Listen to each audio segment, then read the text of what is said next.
Yes, Ankit, we can start. So, Whether Anup sir is there? yeah, ma'am. Dr. Anup sir is normally. Yes, I am here. Okay, Yeah. good morning. So, good morning, one and all. First of all, I pay my humble tribute before starting this program. I pay my humble tribute to Vairagya Murthy, Sri Sant Gadge Baba, under whose name our university stand here, and who is itself a great social reformer and the educationalist in the not only in this Vidarbha region but in the entire Maharashtra. Following his 10 commandments, the university is continuously growing in this changing dynamics. So, friends, this refresher course in chemistry that we have launched after 2 years under the aegis of this Malvi Mission Teacher Training Center. You know that the discipline of chemistry has undergone the transformative development in the recent year through the advancement in the material sciences, nanotechnology, artificial intelligence, computational chemistry, green chemistry, biotechnology, renewable energy, and specifically this national education policy with the multidisciplinary education and integration of IKS. So, recognizing these emerging trends, the Malvi Mission Teacher Training Center at Sant Gadge Baba Amravati University organizing this online refresher course that is in the chemistry subject particularly. The course aims to strengthen the discipline expertise, pedagogical competencies, research capabilities, and the digital proficiencies, and the innovation-oriented teaching practices among the chemistry educators. The program will provide a comprehensive platform for the participant to engage with the recent advancement in the chemical sciences, contemporary research methodologies, laboratory innovations, sustainable chemistry practices, intellectual properties management, industry-academia collaboration, and the emerging technologies shaping the futures of the chemistry education and the research. So, friends, in the upcoming 2 weeks, we're going to discuss the different aspect with the help of different experts that has been called from the country. So before starting the refresher course, first of all, I would like to extend my warm welcome to our course coordinator, Professor Dr. Manisha Kodape, Madam, who is the distinguished professor in the Department of Chemistry at Sant Gadge Baba Amravati University, and also managing the leadership of the university in the capacity of member of Senate and the member of Management Council. Our today's first expert, Dr. Anup Tathod, sir. So I would also like to extend my a warm welcome to Professor Anup Tathod, sir, who is a distinguished senior scientist at the CSIR Indian Institute of Petroleum, Dehradun. So, first of all, I would like to request. I would like to request Professor Manisha Kodape, Madam, to please enlighten us towards this brief welcome address as well as the brief introductory address of this refresher course. Ma'am, please. Thank you so much, Ankit. Am I audible Yeah, to all of you? very clearly. A very good morning to one and all. I hope that I will get a good response from all the participants. So very good morning to one and all. Good morning, ma'am. Good morning. Good Good morning, ma'am. Good morning, ma'am. ma'am. Good morning, ma'am. Good morning, Good ma'am. morning, ma'am. Very good morning. Morning, ma'am. Good morning, ma'am. Good morning, sir. So firstly, I welcome all of you. Very good morning. Thank you. So all the distinguished resource persons. Good and morning, ma'am. Good morning. Good morning, ma'am. All the participants and the technical team of UGC MMTTC. A very warm and welcome to all of you. A very warm good morning and welcome to all of you. And it is really a great pleasure for me as I am a coordinator for this refresher course. And this is just a simple inaugural note in the beginning of this refresher course. In the beginning, I would really like to express my deep sense of gratitude to the Honorable Vice Chancellor, Dr. Milind Barade, sir, who has a constant source of encouragement and support while organizing this program. And I'm really also very grateful to the director, Dr. Mohammad Atiq of UGC MMTTC Center, He always guided me during organizing this refresher course. And of course, Shri Ankit Thakur, who is handling all the technical things regarding this refresher course, which make us easy to organize such a refresher course during this session. So thank you so much. And everybody knows that why we are organizing this refresher course, basically. So whenever we say it's a teaching of a living science like chemistry, it cannot remain static, as we all know, because the discipline is moving rapidly, and from fundamentals of catalysis to the frontiers of green chemistry and sustainable chemistry. If we go from classical spectroscopy to the computational and then AI research methods. So basically what I think is the refresher course, basically it exists, and it will bridge this gap. With this motto, this UGC, MMTTC and the Department of Chemistry, we are organizing this refresher course. And the motto is to give a working teacher the time, space and expert company which they need, so that it is different than that of the daily routine classroom. And I really appeal all of you to take advantage of this refresher course.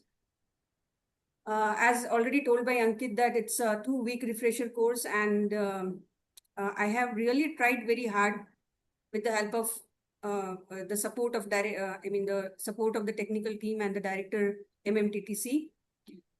You will hear more than 40 distinguished resource persons with eminent scientists, professors, researchers from the different premier institutes across the India and abroad, including CSIR laboratories, IITs, central state universities, international research centers in Korea and Saudi Arabia. So we have tried our level best in organizing this refresher course. And the topic that we are going to cover, basically, I'll just give you an idea that we are going to cover at frontiers of chemical research, and that we are going to see different techniques or different things which are going on nowadays in research, like catalysis and organic synthesis and the other things, and even computational, quantum chemistry, ionic liquids and all that. Then we also have some topics related to sustainable and green chemistry. We have some sessions on emerging and interdisciplinary domains, where nanotechnology and then structural biology, even you have some hands-on idea on molecular docking and all that. We are also going to see some analytical and instrumental techniques during these 2 weeks, and some academic and professional development related lectures were also there during the course. So this is, I think, the actual blend of everything that we have tried to incorporate from all the aspects. So last but not the least, I would like to say that it is actually, I just want to appeal all of you that you just take this refresher course as a great opportunity. I would also like to appeal that you ask questions to the resource persons and get your doubt cleared. If there is anything that you want to ask about the refresher course, or if you have any query regarding the refresher course or the anything doubt, if you'll be having, you just either contact to Shri Ankit Thakur or me. And it's really, I think, a great opportunity for all of you. At the end, I would really like to record my heartfelt thanks to all the resource persons and resource persons which are joining across the India and abroad, and to all the administrative and technical team support who has given by the Sant Gadge Baba Amravati University Amravati and UGC MMTTC. Once again, I welcome you all for this refresher course in chemistry, and I look this 15 days of learning, exchanging, and renewal of knowledge together. So with this note, I may stop here and we will start our first session for this first day of refresher course in chemistry. Thank you. Yes, over to you, Thank Ankit. you, ma'am. Thank you so much for your motivational word, and definitely participants, those who have gathered from the cross country, they will try to gain the new knowledge in this changing dynamics of the NEP 2020. So participants will start with the very first session of this refresher course, fundamental of catalytics and the recent trade, with the one of our renowned and the scholarly expert, Professor Anup Tator sir. Sir, Professor Tator sir, hello. Yes, I can hear you. Thank you. Shall we Good start morning. the session, sir, if you Yes, could we can start. Yeah. So, first of all, I extend my warm welcome on behalf of all the participants and the organizers to Professor Anup Tator sir to this refresher course and very first session of this refresher course.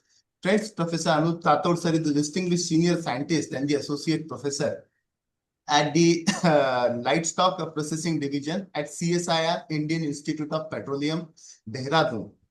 He possesses the PhD as well as MSc and the BSc in this chemical sciences from the National Chemical Laboratories, Pune, as well as the Sant Gadge Baba Amravati University. He has, before joining this position, he has a postdoctoral research fellow at Israel Institute of Technology, Hafiza, Israel. Also, the research associate one at the CSIR, Niri, Nagpur, and the scientist still present at the Dehradun Institute, at the Indian Institute of Petroleum Sciences, Dehradun. He has completed the 7 different major research projects that has been funded by the different prestigious agencies as the principal investigator or the co-investigator. That is the SERB, DST, CSIR, and BPCL. As far as concerned with the administrative responsibility, he is the nodal officer for the CSIR research team, mining, minerals, metals, and the materials. ACSIR faculty as the associate professor for the chemical sciences. He was a recipient of the couple of awards that includes the awards awarded that includes the award of the Grand Technology Energy Program Fellowship for the Outstanding Postdoctoral Fellow in the Energy in 2017-18, Postdoctoral Research Fellow from the Faculty of Chemical Engineering, Israel Institute of Technology, Israel in 2016. He is the Senior Research Associate Scientist Pool Scheme by the Council of Scientific and the Industrial Research in the 2019. He was also awarded by the GRF in 2009 after qualifying the same. He has the numerous publication on his credit that has been published in the reputed national as well as the international journals, specifically in the Scopus Index journals, Scopus and the Web of Science Index journal in the Q1, Q2 category. He has 7 different patents on his credit that has been granted by the Indian journal as well as the abroad patent also. He is the author of the books The Insight into the Heterogeneous Catalysts for the Synthesis of Sugar Alcohol. Under his able guidance, 2 PhD students, that is 2 GRF, are right now currently working. His project associated currently students are also working on the sponsored projects. For different MSc students he have guided and the BTech 3 different BTech students he have guided. Friends, Professor Tator sir has attended and organized the different conferences, symposia, and the symposia and the workshop, not only at the national level but also the international level. Beyond the extending the bodies of this our national bodies, he has attended the different national conferences at the different countries. So friend, this is the brief introduction with regards to Professor Anup Tator sir. Today, he will going to enlighten us on a very much important aspect, that is the fundamental of catalysis and the recent trends. So without taking too much time, sir, we are once again extend our warm welcome to you and request you to please start with your session. Sir, please. Okay. Thank you. Thank you very much for such a nice and kind introduction. First of all, I would like to thank organizer, Kodape ma'am, and all other people who reach out me for this as a resource person for this session. It's always been pleasure to be here and share views with all of you. I'm part of this mission since last 2-3 years, I guess, and it's always been very nice. It keeps me attached with academics and what is going on in the academic, because otherwise we are too busy in the research. So we almost lost the touch with the textbook chemistry and what is happening in the academic. So it is nice chance for me also to share my views and learn many things from you people also. I will try to keep some time, especially for the discussion. I think I can share the presentation and then we can just start discussing the things. One slide is already shared, so I'm not able to share a second presentation. I think somebody has to unshare the screen and then I can share.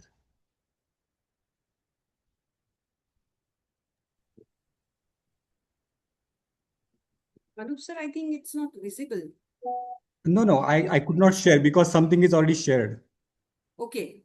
Ankit? Ma'am, we have provided the access, ma'am, I think. Okay. Okay, So I will Anup, check from your now. side, you can Please try check, once sir. you've You done can it. please check because you are the co-host of in the meeting, sir. Okay, because for me, this share option is still inactive. So you can right now, please check, sir. Checking.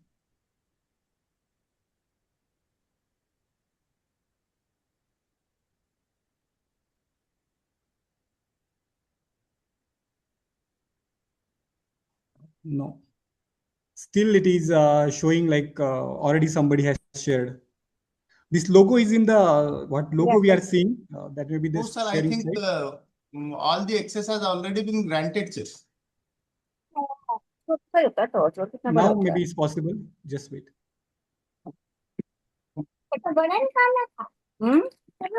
Dr. Sharma, madam, kindly mute your mic first.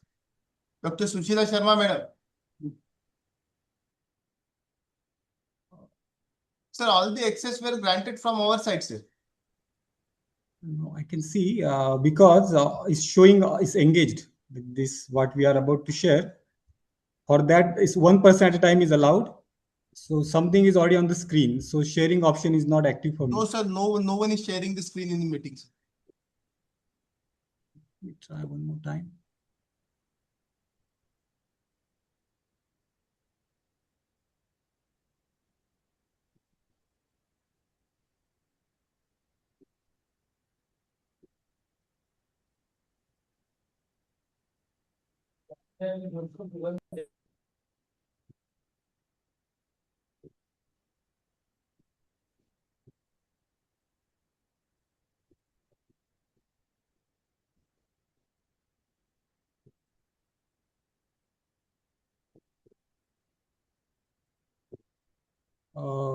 No, still it is not active.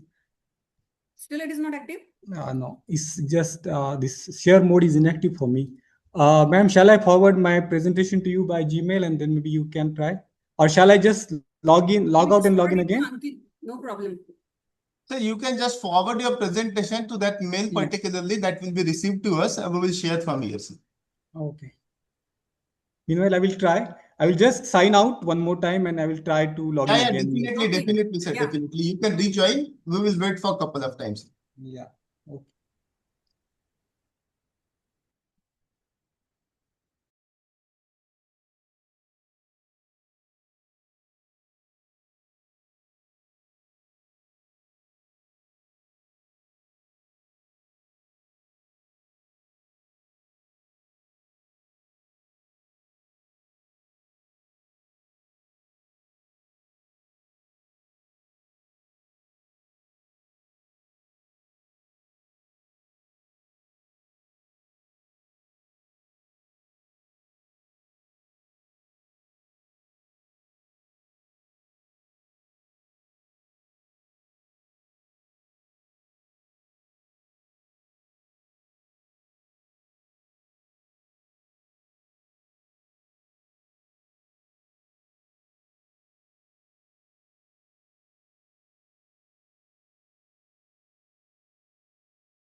Hello. Yes, Anup sir. Still, ma'am, is not showing me for this. I will Okay, try you one more share time this. just to share with the different things. Yeah, you will Now, share. now it's possible. Now it's possible. Okay.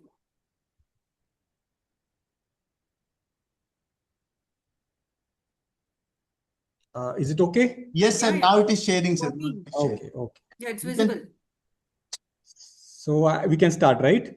Yes, I sir. hope I'm audible. Everybody can listen to me. Yes, sir, you are audible. And the PPT. Okay, so in between also, you people can stop me if I'm not audible or if I'm not understanding anything. No need to wait till the presentation finish. So Yes. maybe if you have some doubt, you can just stop me and then just ask the question. There is nothing like that.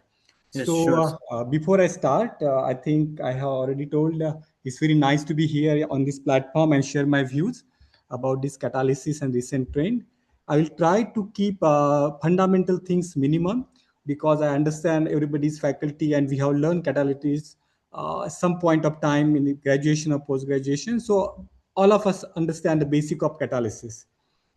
Still, I will just have the short recap just to brush up the fundamentals, and then we'll try to go more on the applied part, like how this catalysis is being used in the industry or what is the recent trends in the research. So that will keep you people updated, and it may help you for the research activities if you are conducting on your in your college or in your research group. I can see there are the people audience in the audience, people from the various age group. Earlier I was thinking like that it will be just the junior people who are joining recently, but I can see some senior faculty is also there. So it's a great honor for me to be the part of this discussion. Maybe the experience of few people is equal to the age we are having. It's really nice that we can discuss something. I hope I will also learn something from you people, and we'll just start discussing the fundamentals first. Then we'll little bit try to cover up the preparation part, how to prepare the catalyst, what are the different methods, which method we have to select if you are targeting a different kind of catalyst. So we'll try to cover up a little bit of applied also, and industrial utilization also I will try to cover up, and I will make sure there is some free time so you people can ask me the question. I'm not sure if I can answer all of them, but at least we can have a discussion and maybe we'll find a solution together. So as the organizer has introduced, I'm working as a senior scientist at one of the CSR lab in Institute of Petroleum, Dehradun. And my research interest is basically focusing on the heterogeneous catalysis. I'm working on CO2 conversion to fuel and chemicals, waste plastic. I have started recently using waste plastic conversion for fuel and chemical. Earlier, I have worked on the biomass conversion also. So I'm trying to cover up the aspect which are related to the renewable production of fuel and chemicals, including sustainable chemistry, green chemistry. But the core of the research is around the catalysis. So with this, we will like to start. So in this presentation, I will try to cover up a little bit of basic, then the selection and design preparation of the catalyst. So before we prepare the catalyst, we have to select the proper catalyst, we have to design the various component, we have to design the synthesis protocol, and then prepare the catalyst. All these aspects we'll discuss one by one. Maybe some things are new for you, something already you people have learned. I will try to cover up which is new things more in more detail. Then we'll look after some catalytic material, commonly used catalytic materials, the fundamental procedure of the catalyst preparation, and some basic aspect of nanocatalysis. So all of us knows what is a catalyst, how it works. Just like it's a substance which alter the rate of chemical reaction. The important thing is without itself undergoing any permanent chemical change. So permanent is the underlying word here, because the catalyst may go temporary chemical change during the reaction. But essentially after completion of reaction, it should come back to its original state. So the substance which alter again, it is important word. Alter, it can increase also, it can decrease also. A substance that alter the rate of chemical reaction without itself undergoing any permanent chemical change, we call that as a catalyst. And the science or the branch of the science which deal with this catalyst, its effect, including catalyst synthesis, its operational mechanism, this everything comes under catalysis. So catalysis is the process of increasing actually should be altering, increasing or decreasing the rate of chemical reaction by adding substance known as catalyst. So what are the effects happen after adding a catalyst? All aspects come under the catalysis. Or the catalysis is an action by catalyst which takes part in the chemical reaction or process and can alter the rate of reaction itself, return back to the original state after completion of reaction. So this is the definition of catalyst and catalysis, which we are learning since long time. Generally, there are two kinds of catalysis. Generally, we think like that the catalysts are increasing the rate of chemical reaction, but it's not like that. There are two classes of catalysis. One is positive catalysis and negative catalysis. So negative catalysis is mostly ignored and neglected because it is limited to the suppression of undesired reaction, undesired side reaction. But nowadays it is gaining importance because the enough research has been done in the last few decades in the positive catalysis. So the scope for further development in terms of positive catalysis is now limited because positive catalysis is known since long time. Sometime it was by chance discoveries that some material act as a catalyst, but it was earlier it was limited to the positive catalysis. The substance which can enhance the rate of desired reaction was considered as a catalyst. But slowly, the people understand once this reaction start happening on the industrial scale, many side reaction which are unwanted or maybe not that profitable also occurs parallelly. How to suppress them? So there comes as a negative catalysis. So now there are the few substances which don't increase the rate of reaction, they are decreasing the rate of reaction, but essentially that reaction is undesired reaction. So now this class is also has been introduced. Maybe it is not yet covered in the academic syllabus, but from the research point of view, if somebody is working in the catalysis, they should consider both catalysis part. Positive catalysis for desired reaction and negative catalysis for undesired reaction. Then why catalysis is required? That is also already we have studied in our graduation, post-graduation time. For chemical reaction to take place, it requires a certain minimum amount of energy called as activation energy. And if a substance can lower this activation energy without itself being changed or consumed during a reaction, is called as catalyst or catalytic reagent. So the essential role of this catalyst is to lower down the activation energy. And how this is happening, how this catalyst is reducing the activation energy is just by providing the alternative pathway for reaction to occur. So in the presence of catalyst and in the absence of catalyst, the activation energy will be different. So definitely, if you are adding a catalyst and it's a positive catalysis, we can see in the figure, the green graph shows the catalyst, the reaction of the catalytic reaction. So the activation energy has significantly lower down. And without catalyst, that purple graph showing some higher amount of activation energy is required to achieve transition state. So in the presence and absence of catalyst, the formation of intermediate can be different also. So it's not like that the reaction is following the same pathway in presence and absence of catalyst. The pathways can be different. And the pathway which is happening through catalyst essentially should lower down the activation energy. That's why the reaction happens faster. Reaction happens as the less demanding reaction condition like lower temperature, lower pressure, or the turnover frequency, turnover number will be higher. This aspect I will try to cover. If people are not aware of this turnover frequency or turnover number, we'll see in the coming slide. So basically right now we should understand just the catalyst can alter the rate of chemical reaction, and the positive catalysis, the catalyst will lower down the activation energy by providing the alternative pathway for the reaction to occur. So what are the main aspect of this catalyst action? First is like it will take part in the reaction. So during a reaction, it may undergo some temporary changes. It can interact with the reactant and product molecule, and temporary changes can occur in the catalyst. And second step is altering the rate of reaction. So most of the cases it is rate of the reaction is increased by adding the catalyst. However, in some situation, as we discussed, it can suppress also. So the first part is it can interact with product and molecule. Mostly the reactant molecule getting adsorbed on the catalyst surface, they form some kind of adduct and they form the intermediate which is close to the transition state, and By altering the rate of reaction, the transition state can be achieved faster. After completion of the reaction, product will dissolve from the catalyst surface, and this I'm talking about heterogeneous catalyst. Again, we'll see what is heterogeneous and homogeneous catalysis. So after completion of reaction, the catalyst should come back to its original form, and it is ready to be used for the next cycle. So the one catalyst is used multiple times. So good catalyst is a catalyst which can be used multiple times. If the catalyst is getting killed or deactivated in a few cycles, then it's not good catalyst. Although this catalyst can be reused multiple times, ideally it can be used infinite times, because it should just come back to original form after completion of reaction, and then it is ready to be used in the next cycle.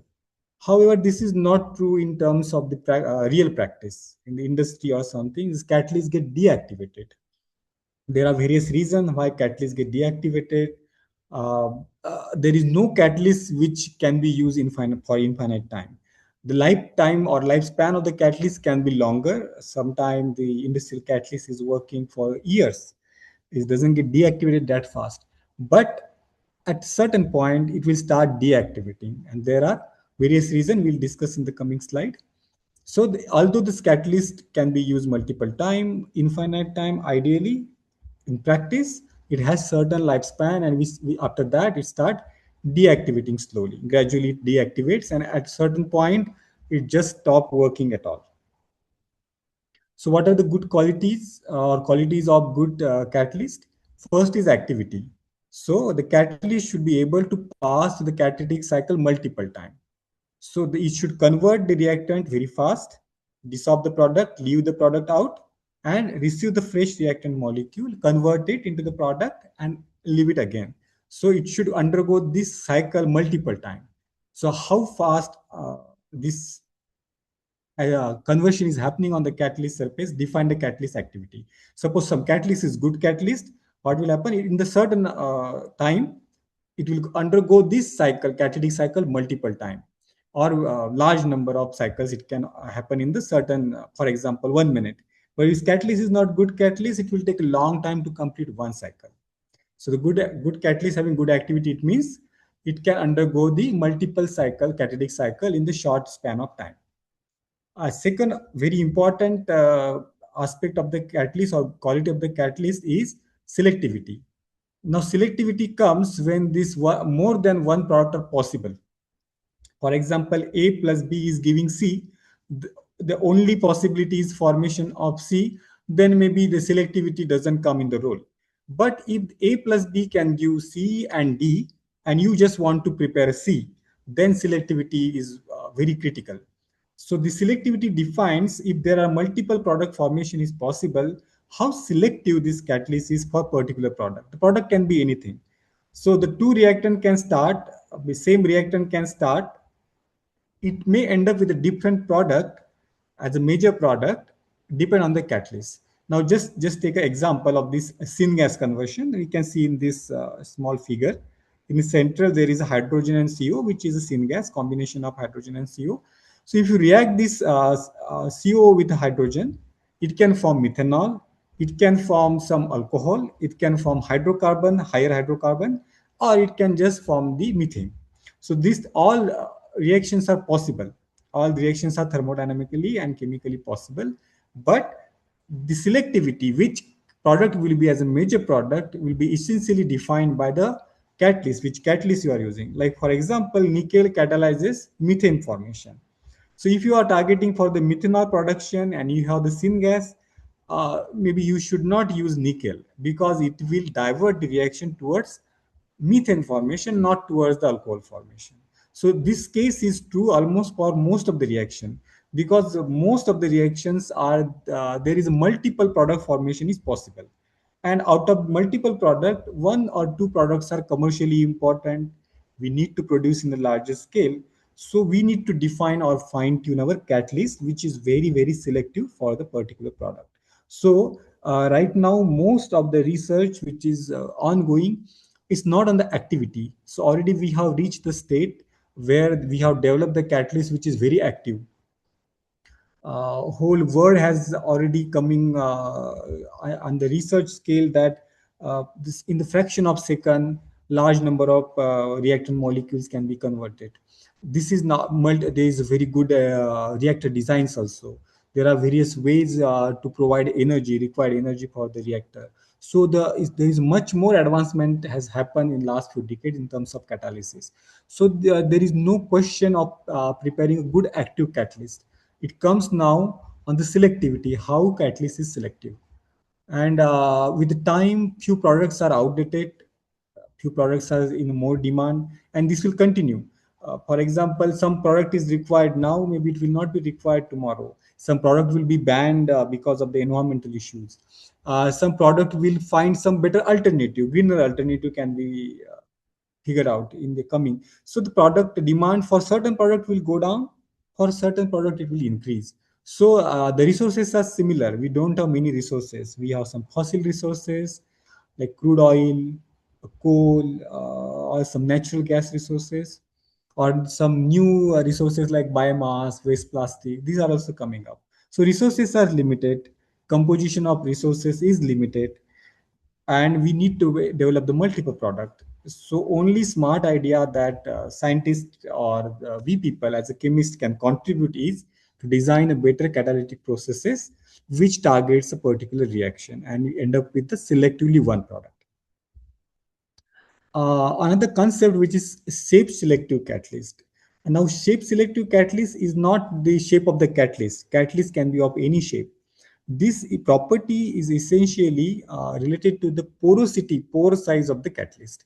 Now let's say the pore size of certain catalyst, and pores, I'm not talking about the external pore. External pores are not actual pores. Those are the intercrystal voids that can be changed also. But a few crystalline materials like zeolite, they have very defined pore structure. So depend upon the pore size, we can choose the product. Like suppose the reaction is supposed to occur inside the pore of zeolite or any other catalyst. It's obvious that we cannot prepare a molecule which is a bigger than the pore size.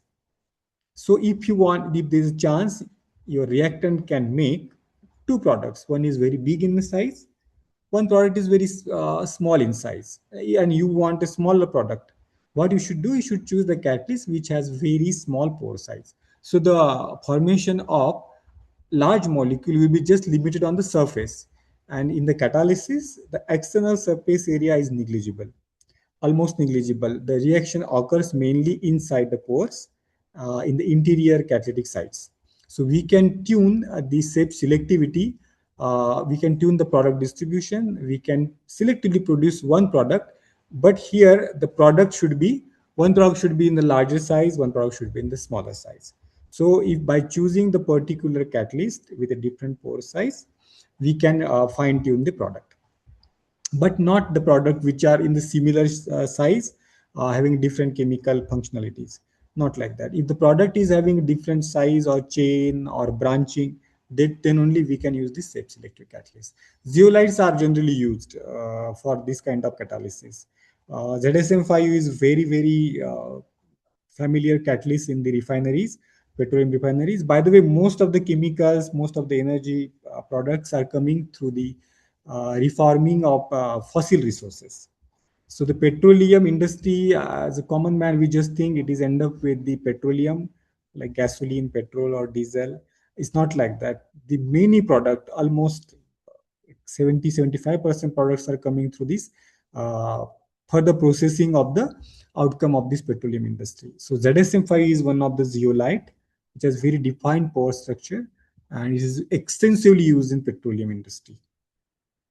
By the way, this catalyst can be used to convert the alcohols by dehydrating, is form the hydrocarbons, and then hydrocarbon can be coupled together to form the hydrocarbon of petrol range.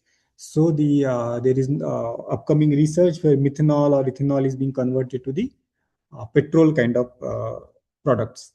Similarly, the waste plastic is, as we know, is a polyethylene. So if you manage to decompose in the fragment or the monomers, it will end up with the ethylene, propylene, butylene kind of olefins. Some alkanes will form there. So we can smartly design the catalyst where we can combine these monomers and end up with the petrol, diesel kind of research. In fact, in my institute, the Indian Institute of Petroleum, we have one big pilot plant which is collecting the waste plastic from the municipality. Sometimes they use some virgin plastic balls also. So waste plastic is being cleaned, recycled, then is pyrolyzed to get some liquid product, decomposed, or we can say fragmented into the smaller fragments, and then the smaller fragments are being utilized for the synthesis of various chemicals, including fuels, gasoline, diesel. Also, we are producing. Similarly, some biomass related. I think that everybody knows. Some vegetable oil esterification, we can end up with this biofuel. Right, that research is also happening in my institute. So if somebody is really interested in this kind of research, they can just consider this research is published already. So this you can get a good insight on this catalysis. Then the last good quality which we should consider is stability. As I said, ideally the catalyst should be able to, we should be able to use the catalyst for multiple time, infinite time, but it doesn't occur in the practice. This catalyst get slowly deactivates, and once it is deactivated, that is not available as a catalyst. So why this catalyst deactivation occurs generally? First is the presence of impurities. Sometimes we just think our reactants are very pure, and we just use the catalyst which considering to convert this to reactant, but always that reactants are associated with some kind of impurities, and then these impurities get stuck on the catalyst surface, or it interacts with the catalyst, and the catalyst change into something permanently. So temporary change is allowed. If temporary change during a reaction, we can get back our catalyst. But this catalyst itself is reacting with some impurity and turning up something which is irreversible or permanent. Then we are losing our catalytic site. So slowly these impurities will interact and lower down the number of active sites. So one famous example is the lead. Now, fortunately, we are using leadless petrol. I think now petrol pump also not advertising this. Earlier in my childhood, I remember there is advertisement on each petrol pump, leadless petrol, lead free petrol, because this lead in the petrol poisons our this one converter is there in the vehicle which convert this pollutant into CO2 and water. So CO2 is also pollutant, but there are more harmful pollutant that this motor engine can produce. So three-way catalyst, we say that is generally the platinum-based catalyst. Some other precious metals now being introduced. So this catalyst converts this CO or methane or some other NOx, SOx also into the less harmful products. So this always there is one this three-way catalyst in the tailpipe of this engine, motor engine. So this lead was understood that the lead is poisoning this catalyst. So essentially the government and this pollution regulation agencies instructed refineries that they should produce now lead-free petrol. So earlier there was advertisement on each petrol pump mostly that petrol is leadless, lead-free. Now almost all refineries are producing leadless petrol. So this advertisement might have gone up. But this is a common example in day-to-day life, how this catalyst, impurities present in the feed can poison the catalyst.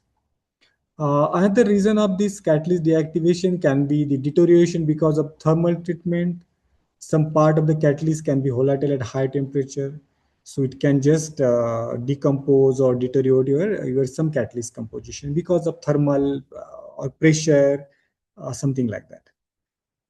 Another reason is attrition. Now, this attrition comes on the industrial scale only. In the lab scale, generally, this aspect is not that important because attrition occurs due to the wear and tear of the catalyst particle. And generally, this doesn't happen when you are putting reaction in the RB or the small autoclaves. Because we are not working on that harsh reaction condition to tear up the catalyst surface. But when this catalysis is at industrial scale, this tremendous amount of heat, there is a large pressure. This catalyst has to travel through the long path of this reactor tube.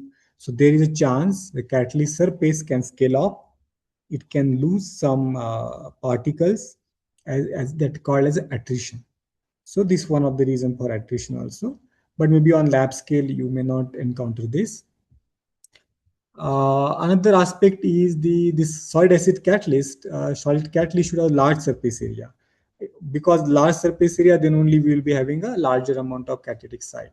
Sometimes these pores get blocked by some impurities, so the access for this internal surface area is limited. So that is also one of the reason. Generally, coking is the one common reason where the catalytic deactivation is occurring because of the blockage of the pores. So we can see, because the reaction catalyst is white, after reaction now catalyst has turned black, that is maybe because of coking. Role of catalyst already we have seen, we have discussed.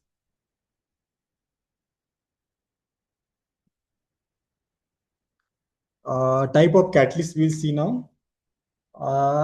Is some classification is very simple, like the type of catalyst based on these physical state, like these liquid, solid, gas. But this is very rudimentary classification now, because we have classified catalysts on the more on the action, their action, how they are acting. Another classification is based on this, their nature, organic or inorganic. That is also again very much outdated classification, we can say. Like mineral acids or organic acid, this is a class of catalysis. The most commonly used classification is homogeneous and heterogeneous catalysis. As name suggests, homogeneous means when the catalyst and reactor are in the same phase. Like catalyst is also liquid, reactants are also liquid.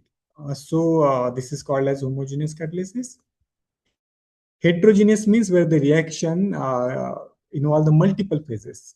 Reactants are in different phase, catalyst is in different phase. So suppose catalyst is solid, reactants are liquid or gas, then it is heterogeneous catalyst. And then based on the nature, like basic catalyst or acidic catalyst, nowadays some other catalysis like photocatalysis, electrocatalysis, these are also classification has come up.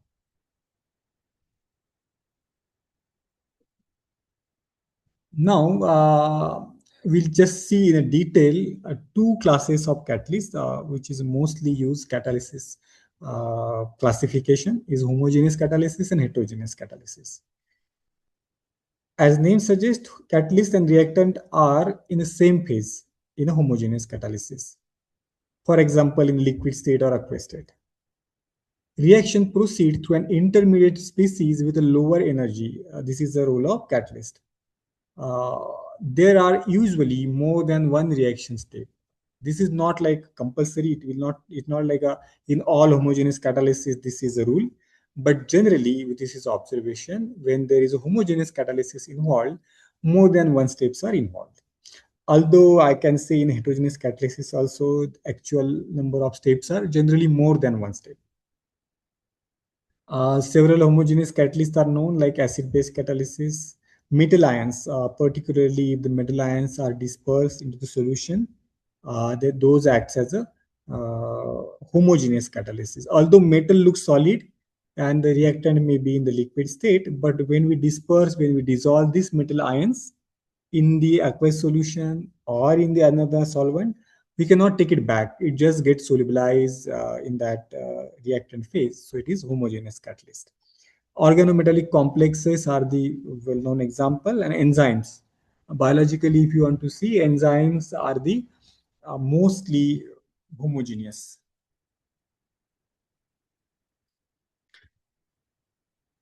This is just example. We can see here both reactant and both reactants are liquid, and then we are adding H2SO4, that is also liquid. So this sugar decomposition can occur, and we can get the product. Those are also soluble in the aqueous solution. So this is like that when both reactant and product or catalyst are in the same phase. The good advantage of this is like it has a good contact, because these catalyst particles are well dispersed, so there is interaction on the molecular scale. But disadvantage is you cannot separate it easily. It need a very specialized technique to separate the homogeneous catalyst. Recovery is very difficult, and this temperature or distillation can destroy the catalyst. Particularly for this enzyme, if you people know, the enzyme can denature itself at a higher temperature. So when we say, for example, now summer is very high, temperature is getting more than 50 degrees Celsius.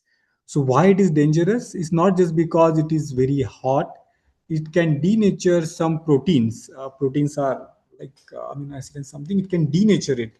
It can change its functional group. It can change its nature, and then that protein can act as some other in other way that can be extremely harmful. So some plants, some vegetable, fruits cannot grow because they cannot. There are enzymes which are growth enzyme or fruiting enzyme. It gets denatured at a high temperature. So it is not just because of the excessive thermal impact, but this mostly this another thing. Most of the natural things works on the enzymes, proteins. So the damage to the nature is more.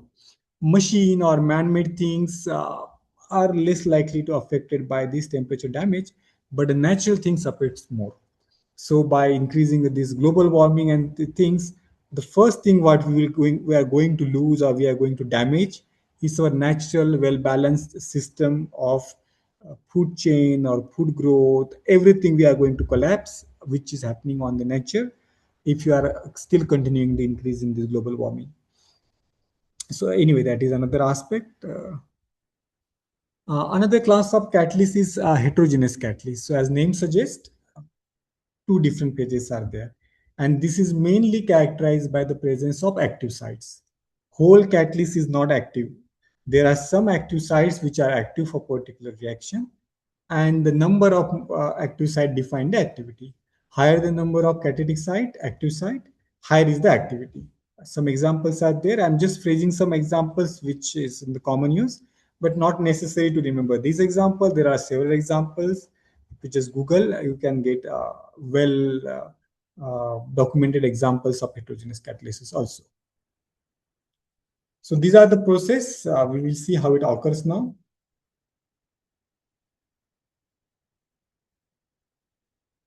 So this reactant product are in the different phase. As we can see, this SO2 is in a gas phase, platinum is solid. It is forming SO3, which is again a gas. So the separation is not difficult, is very easy, because this product are in different state. Liquid catalyst is in the another state. So once we complete the reaction, the product, this catalyst can be easily separated out and can be reused. What is the disadvantage then? This effectivity is little less, because as a homogeneous catalyst, this catalyst, heterogeneous catalyst cannot go and have the mixed homogeneous system. So accessibility of these active sites matters a lot. So there are suppose active sites are exposed on the surface, then maybe it is better, accessibility will be better and the catalyst will act as a better. But if the catalysts are in the deep in the interior, where traveling or transport of the reactive molecule is very difficult, we are going to lose the activity. So this is a common theory, or we can say the mechanism through which heterogeneous catalysis work.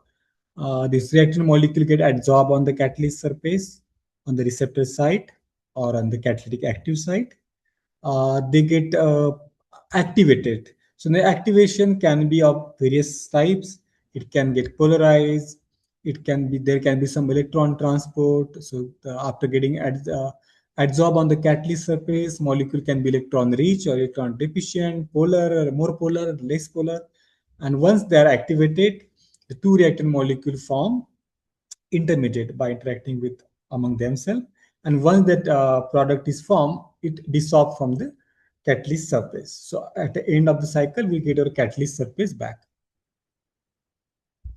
So this is the steps involved in the heterogeneous catalysis. Suppose reactant molecule is gas and your catalyst is solid. So it has to travel down to these, and if you are using some solvent, gas has to go down to the solvent in the liquid form. It has to cross the boundaries. It has to reach the catalyst surface.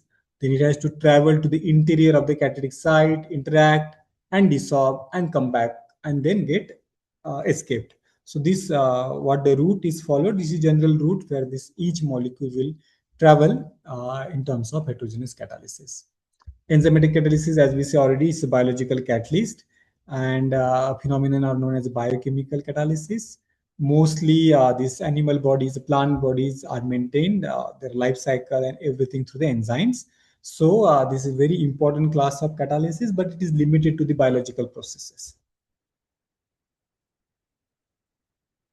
By the way, nowadays enzymatic catalysis is being used for the production of chemical, like fermentation of some biomass with some yeast, sugar to alcohols. By yeast are very long known biological material that can be used as a catalyst. So it's not like that only inside the living organism the enzymes work. So people have scientists have identified certain organisms, microorganisms, which can produce some protein which acts as an enzyme for certain reaction, and then people are using.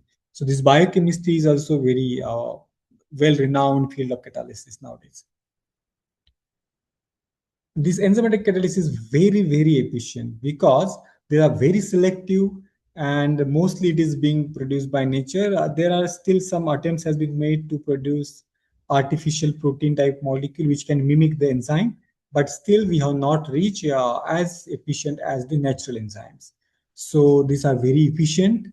They are highly specific. So you can see in the human body also there are many enzymes, many hormones, many proteins, but there is no interference. There is nothing like that. If your body is healthy, there is no chance that a particular enzyme will go and interfere other reaction.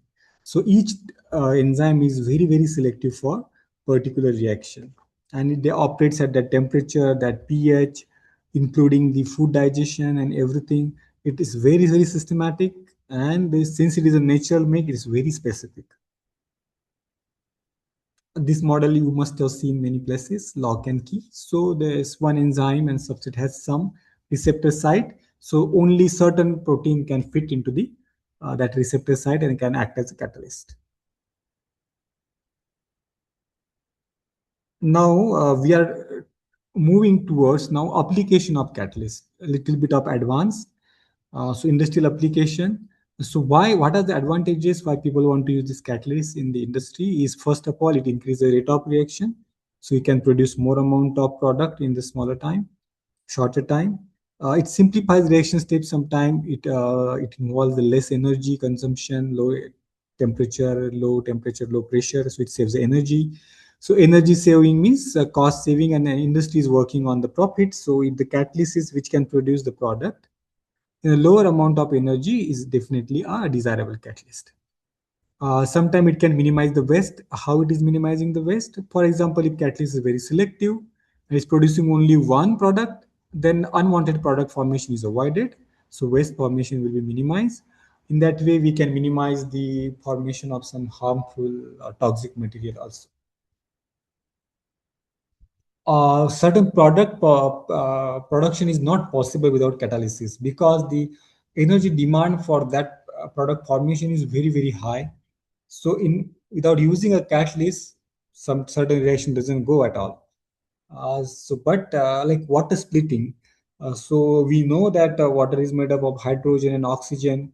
We need hydrogen as a fuel, we need oxygen for, but still imagine the day where the water can be used as a fuel.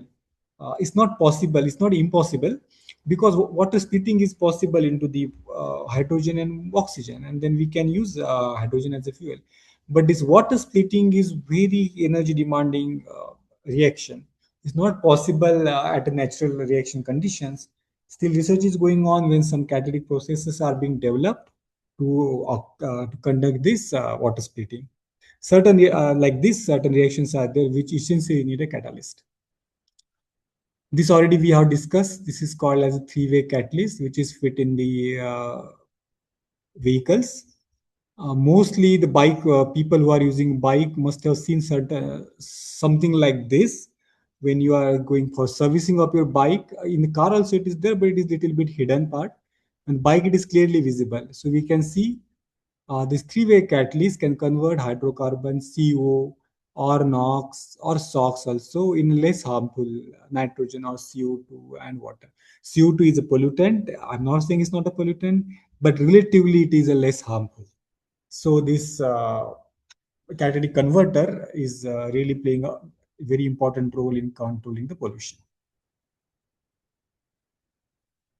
So what are the research opportunities? Very first opportunity that everybody, all of you can conduct without having much of the infrastructure is the theoretical studies, where we can discuss the reaction kinetics, thermodynamics, mechanism, although it needs some experimental validation, but this can be more or less are the theoretical studies.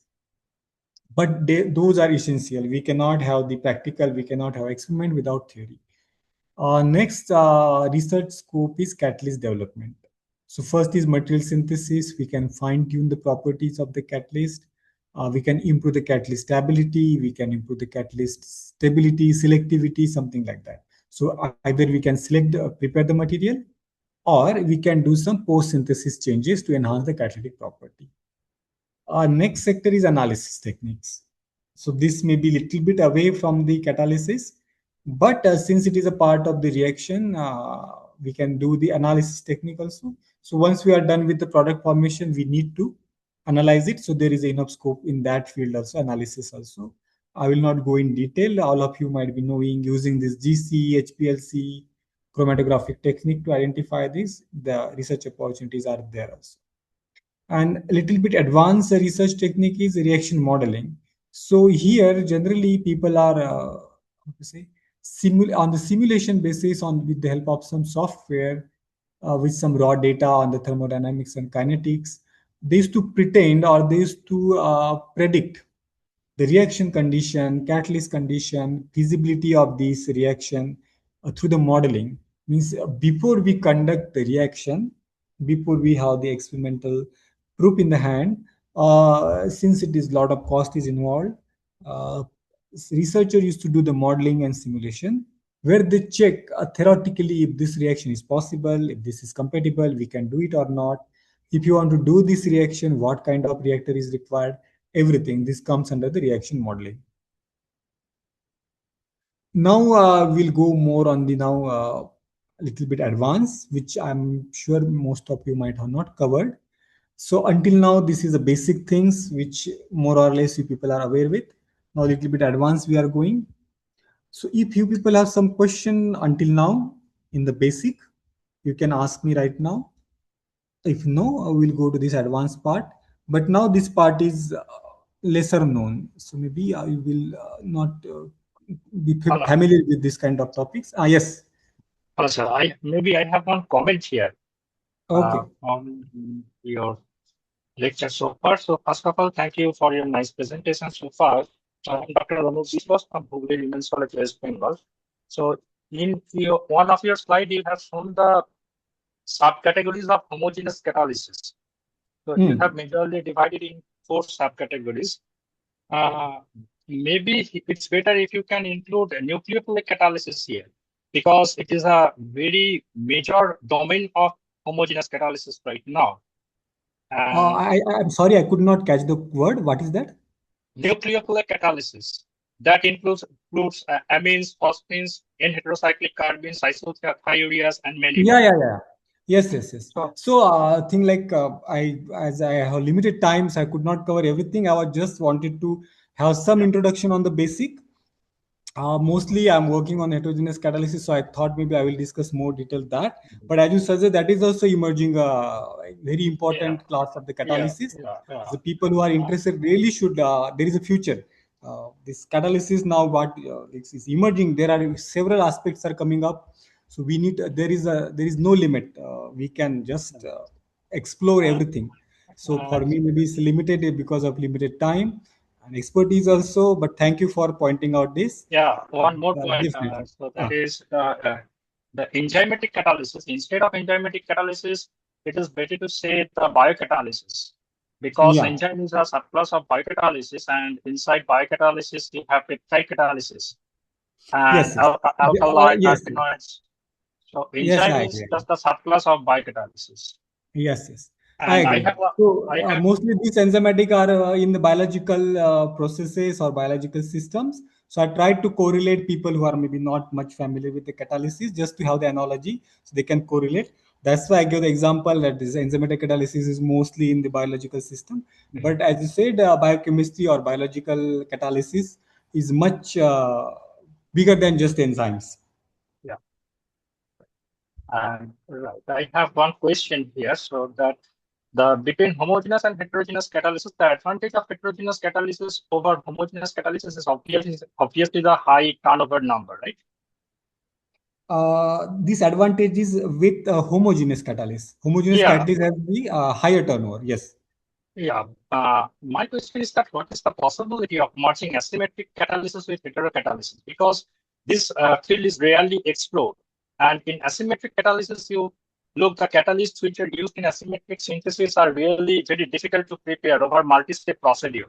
So if you can merge a heterogeneous surface with a asymmetric catalyst, that will enhance the number of catalytic cycles, and the recovery of catalyst will be more favorable process for the asymmetric synthesis. So this may be a new paradigm in catalytic process. So if I understand correctly, your suggestion is, can we design or can we develop a heterogeneous catalyst for the asymmetric synthesis, right? Yes, yes. It's quite possible. It's possible. And it's not like that people have not tried it. Already his work is going on. Maybe I don't have details right now, but there is no field where people are not trying to use heterogeneous catalysis. Because there are now certain rules and regulation on the environmental aspect. We cannot dispose of the used homogeneous catalyst or homogeneous material. So the recycling is mandatory, at least 10% recycling is mandatory somewhere. So people are working on it. Maybe it will take time to see the future coming to the market, but definitely there is a scope. We can develop a heterogeneous catalyst for asymmetric synthesis also. Maybe in initial it will be tough, maybe not that effective, but definitely it will happen sooner or later. Okay. By the way, it's ongoing. It's not like that people have not thought of this. It's ongoing, but it's on like how easily it can be produced to the homogeneous catalyst. And then if it is very easy, then people are reluctant to replace it, because replacing with the new technology involves a lot of cost. It need support from industry. Basic research can be done in the laboratories. Unfortunately, in India, government of India is supporting the basic fundamental research also, where the scope of failure is allowed. So we can have the project, we can try, but still we can fail in that. So that liberty we have in India. But if you are working with the industry, there is no liberty. If you are very much sure, then only we can go for it. So although there is some basic findings, basic reports on this kind of heterogeneous catalysis for asymmetric synthesis, it may take time to come on the surface on the industrial scale. So I hope sooner or later we'll see that day also. But these are the nice suggestions and nice observations also. Okay, thank you. Okay. If anybody else? Sir, I have a question that homogeneous catalyst can also be recovered or recycled or not, like heterogeneous catalyst? It can be. In fact, it's not like that it cannot be recovered, but it cannot be recovered that easily. Yeah. Since it is like heterogeneous, we can just do the filtration. And recycle means recovered it can and be. plug in. Yeah. It can be. I will just go in little bit deeper. There are some certain kind of membrane kind of thing which can filter selectively the enzymes after reuse. Definitely we lose something because we cannot separate out everything. Heterogeneous catalysis is much easy. We can just filter off. We can just have this some solvent extraction kind of things. But enzymes are like, since it is miscible with the reactant phase, it's very difficult to separate out. But still, all the enzymatic processes on the industrial scale are reusing enzymes. Enzymes are very, very expensive because they are so specific in the structure, in their selectivity. And you may know that this biotechnology kind of things, people are preparing, they are working in the contaminant free laboratories. So it's not that easy to prepare enzyme. It's not like that. Instead, because enzymes are very good in the catalyst, just prepare in the RB and use it. It requires absolute contamination free laboratories. So that's why once you prepare the enzyme, we cannot just lose it in one cycle. So all the processes where enzymes are being used, people are separating it. but the separation is difficult than the heterogeneous catalyst. Certain membranes are there, certain other processes where these enzymes are getting attracted to certain substances, that is possible. So now another class has come which is called as immobilization of enzymes on the solid surface. Yeah, So yeah. these enzymes are being fixed on some solid surface, then it can be easily separate out. But this immobilization is also not that easy. We cannot just put enzymes on anything. The moment we immobilize the enzymes, it is more or less heterogeneous catalyst. So the diffusion into the reactant system is again difficult. So what is the advantage of enzymes? Because they are easily miscible, soluble, they can go and interact on the molecular scale. It has a better interaction, so efficiency was higher. The moment you immobilize them, they become immobilized, so diffusion is limited. Their solubility is limited, so the access will be limited. So they are act as a more or less like a heterogeneous catalyst. But there are certain processes where enzymes are indispensable. There is no option for enzyme, but we want the enzyme back. So this immobilization technique is being widely used nowadays in enzyme catalyzed reactions. So it is possible to separate. There is nothing like that is not possible. We are not throwing enzymes away, but recovery is difficult, expensive, energy requirement is more there. That's why I was saying, I told that separation is difficult in homogeneous. Okay, sir. Okay, I think I'm clear, right? Yes, sir, yes, sir. Because recycling is very important in case of catalyst because Yes, it's yes. making the process economical. Yes. Yes. If you cannot recycle the catalyst, then you should not use that catalyst, ideally. Okay, thank you, sir. Anybody else, or we can move on? Yes, sir. Ah. Very good morning, sir. Ah. I'm Dr. Nedumaran from Presidency College, Chennai. Okay. I have a doubt. Whether you are using the fixed bed catalysis system in your petrochemicals. If it's so, how could you tackle the choking problem or reverse pressure? Since the reactant will be in vapor phase, they are passing the vapor phase into fixed bed catalysis. Okay, so I will just repeat the question. Tell me if I understand you correctly. Okay. So you say when you the refinery processes, we have solid catalyst and we are passing some vapor or liquid. So there can be the catalyst deactivation or coking. So the catalyst can be choked and how we are tackling with this, right? Tackling that, yes. So now earlier there was a class of reactor called as a fixed bed catalyst. So the catalyst bed is fixed in the reactor tube and we are just passing the vapors. The vapor is passed through the reactor catalyst bed, converted into product, and we are separating the product. During that, now in that, shaping of the catalyst is an important aspect. So we don't use the powder form of the catalyst. We shape them in the form of exudates. Exudate is like that. Maybe in the coming slide we can see some examples. Anyway, if I find out that we'll discuss if it comes. But it's a shaping of the catalyst. The exudates are like a noodles. So we just make them like noodles, or we can make them like a small balls. To be very precise, like this sabudana that we use, like that shape, spherical shape we used to make. So in that there is a void between the two catalyst particles. So this blockage or the passage is easy. But with that also we can face the cooking. So there is a two cycle. One is a reaction cycle and one is a regeneration cycle. So all industries, all petroleum industries has two reactor setup, or we can say the same reactor setup running in two cycle. When there is a reaction going on, they send a reactant, and after certain time when this catalyst get coking or deactivated, there is a regeneration. Now cooking can be easily get rid of by supplying the oxygen or air. It can just combust it into CO2. So the most of the coke will burn out if it is soft coke. Particularly again, think some catalysts also people are designing which are coke resistant. But the regeneration is required in any case. Whatever catalyst you use, there is a regeneration cycle essentially after the reaction cycle. Okay, sir. Okay. Thank you, sir.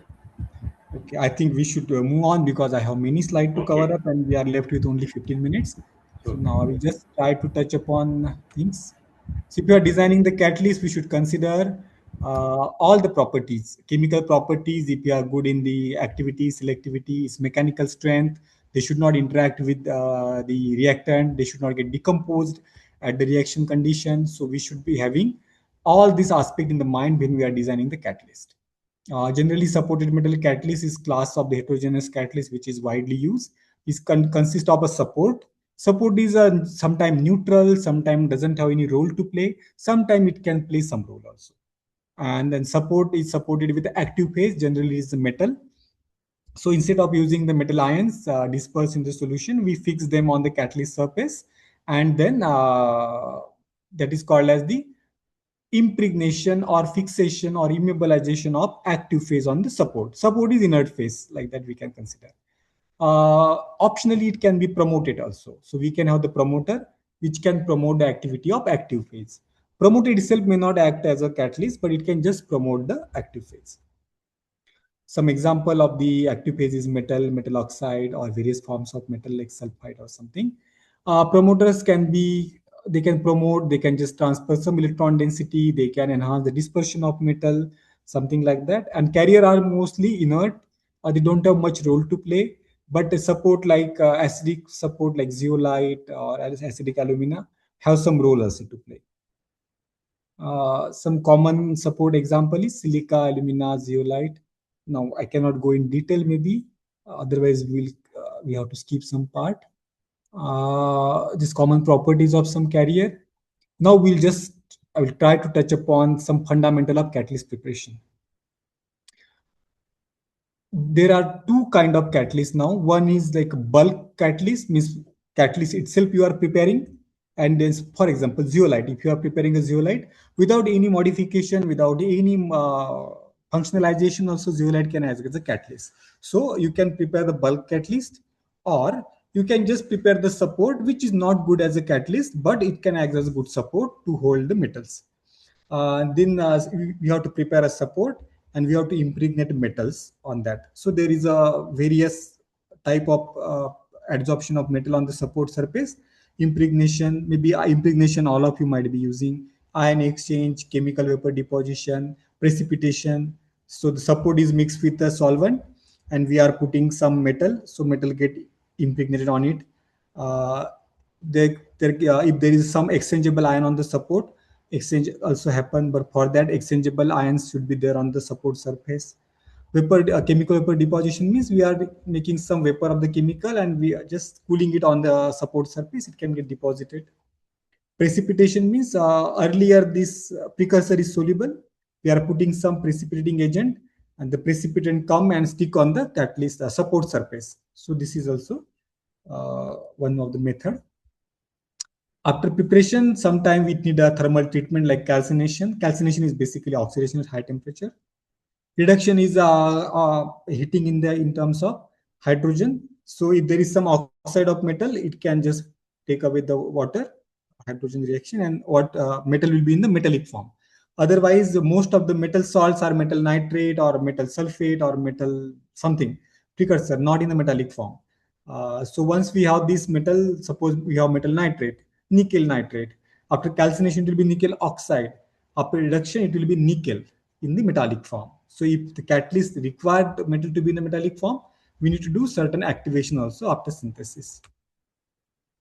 I think I have to skip this, otherwise we will not finish. This is one of the common method for the bulk material synthesis called as sol gel. As name suggests, there is a solution, then we are putting some precipitating agent which just hydrolyzes this precursor, forming the insoluble material, then which gets condensed together to form the gel, and then we just burn off the solvent or remove the evaporate the solvent to get the gel part will be in the powder then. Precipitation, co-precipitation, all of you are familiar. Metal nitrate, and there is one precipitant like base, sometimes is carbonate, sodium carbonate, or NaOH also is generally used. So metal nitrate will be converted into metal hydroxides, and the hydroxide will be insoluble, they will precipitate out. If you are putting one metal, you will get hydroxide of one metal. If you are mixing the metal precursor, you will get mixed oxide. Again, this precipitation, adsorption, ion exchange is there. Impregnation is the most commonly used method. So we put just solution of metal on this catalyst surface, support surface, and this metal get impregnated. Dry mixing is mixing two different kind of components together. Actually, I wanted to cover this in detail, but let's see. So in impregnation, when you are putting the metal precursor solution, the solution travels. You can see on your right hand side this gray and white figure, not color figure. The solution flow into the pores. It get diffused off, and then with this solution, metal ion also goes into the pore, and then we dried off. So solvent is evaporated and leaving metal inside the pore. Otherwise, it's very difficult to send metal ions inside the pores. By making it as a precursor solution, it can be easily impregnated inside the pore also. Co-impregnation means two metal together. Sequential means is one by one. Again, there are consequences. We should choose the impregnation method carefully, depend upon the reactivity of our two metals. This maybe we can skip. Ion exchange, as I already said, there is some exchangeable ions on this. It can be exchanged with something else also. Chemical vapor deposition. This is how we prepare the mirrors. Just deposit on some chemical on the glass surface, like that we can say. The chemical vapors are deposited on the cold surface, it get deposit. Just I will cover this nanocatalysis. Maybe this is on the boundary of homogeneous and heterogeneous. So there is one thing called as dispersion. Dispersion is like the what is material. Suppose you have a support and 10 gram of nickel on that support. How that 10 gram is dispersed, that matters. So if you are dispersing into the smaller particle, effective surface area will be higher. So higher is the dispersion, smaller is the particle size. Smaller is the particle size, higher is the surface area, higher is the number of accessible active site. So dispersion, higher dispersion is good quality. And if you make the catalyst or the metals in the nano size, dispersion will be higher, active surface area will be higher. TOE, turnover frequency, is like the number of catalytic cycle it can go through in particular time. So one catalytic site can turn over into the 10 times in suppose per minute, and one is which can have this catalytic cycle 20 times. So the turnover frequency where is higher, when higher turnover frequency is better for activity. Synergy is something when two different components acts together for the common purpose, like that. So one component can act synergistically with other component, and cooperatively they work together to make the good catalyst. This is like a synergy, a little bit higher. Nanoparticle preparation, there are two approach. Top down means we have bulk material and we reduce the particle size to the nano size, or bottom up means we start synthesizing from the atom size to the nano level. Now we can see this nanocatalysis combines the good properties of homogeneous and heterogeneous. So as homogeneous, more active, more selective, more reactive, less stable, but disadvantages are less stable, difficult to separate.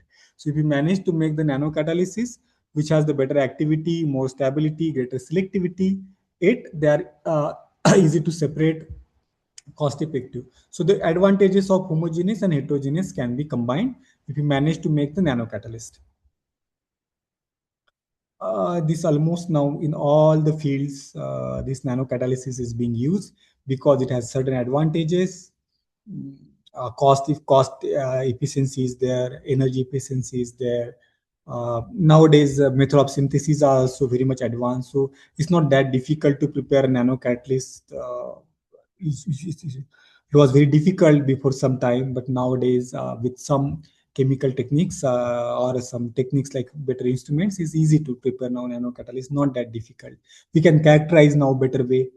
We have TEM, SEM, high resolution transmission, this electroscope, everything. So it's easy to characterize also now. It's easy to understand the mechanism. It's easy to understand the active phases. It's easy to overcome the problems now because we have better data. So I think with this, I have to stop because maybe next session is about to start in 5 minutes. So if you people have some question, I'm sure I have not covered all the things. It's impossible to cover everything for me in 1 hour. I tried my best just to have you introduction of recent trends and basic things of the catalysis. The people who are more interested should just go back and read. all of you are faculty members, so I believe some point of time you will start research. So maybe the advanced catalysis research need much more facilities and infrastructure. On college level, maybe it's not possible for all colleges. So you can have the collaboration with some research laboratories, IITs. By the way, it's not that difficult to have collaboration also nowadays because government is encouraging this kind of collaboration. There are certain programs. Maybe Korapi ma'am will tell you sometime. There are certain fellowship also. There are certain programs where you can have the co-PI of some well-established research lab, use his facilities, use his expertise. It will benefit for him also, and it will benefit for you also. Sometimes we just hesitate to approach. We think we are too small to approach. It's not like that. Nobody is small or great. It's a matter of experience. You people are experienced in teaching. We are not experienced in teaching. We are more on the research side. So the government is providing better facilities at research center like CSR lab, IITs. Compared to that, small colleges are limited to the academics, but that is a very, very important aspect. If you people are not creating good academicians, there will be no good researcher. So don't consider that. Consider yourself very, very important block of this chain. And because of you all, teaching faculties, we are getting good researchers, good technician. We are managed to make good technologies. So I just like to thank all of you for what you people are doing, and I hope this lecture may be a little bit benefit for you. I hope this will create a new path. You can just explore the new research possibilities. If there is something which I can help to anybody, I will be ready to help. I'll be happy to help. So I think with this, I should conclude. Maybe Korapi ma'am or conducting person. Thank you, sir. Thank you so much. We are very much there. Thank you for very opening and such a wonderful session you had delivered here. Participant, if you have any queries or the questions, we will take couple of questions because we have to move for the another session also. So if anyone has any questions or the queries, they can directly ask to Professor Anup sir. Please, anyone. Hello. Please tell me. Sir, very nice presentation. Thank you. And it's it will be very fruitful for us. Nice information given by you. I have one question. Yes. That can two preparation methods can be combined to improve the catalyst properties? Possible. People are doing that because suppose one preparation method has certain limitation, but has certain advantages. So we don't want to lose that advantage. But if you are mixing the two processes together, we have to be extremely careful because certain time we just consider the advantage of second method. It's not like that. We have to consider first the disadvantages. It can be combined. There is no. I think people are combining. These are no method nowadays because basic methods are well established. People want to do new things. So in fact, like for example, I am also combining two methods together. For one component, I'm using something else. For other component, I'm using something else. We have to do like that. We have to develop a good catalyst, but the chances of failure is more. So it will be exploratory research. You don't have to lose the heart if you cannot make it in the first attempt. It's tough task because you are combining two different aspects, and mostly positive things are documented. So we consider that is a positive aspect. Negative thing people don't document. Even the research paper highlight the positive aspect of the research. The failure, there is till now people don't report the failure. So if you have experience or your professor has experience, your colleague has experience, those people will tell you, okay, don't go like this, there is a problem like this, but documentation will be very less.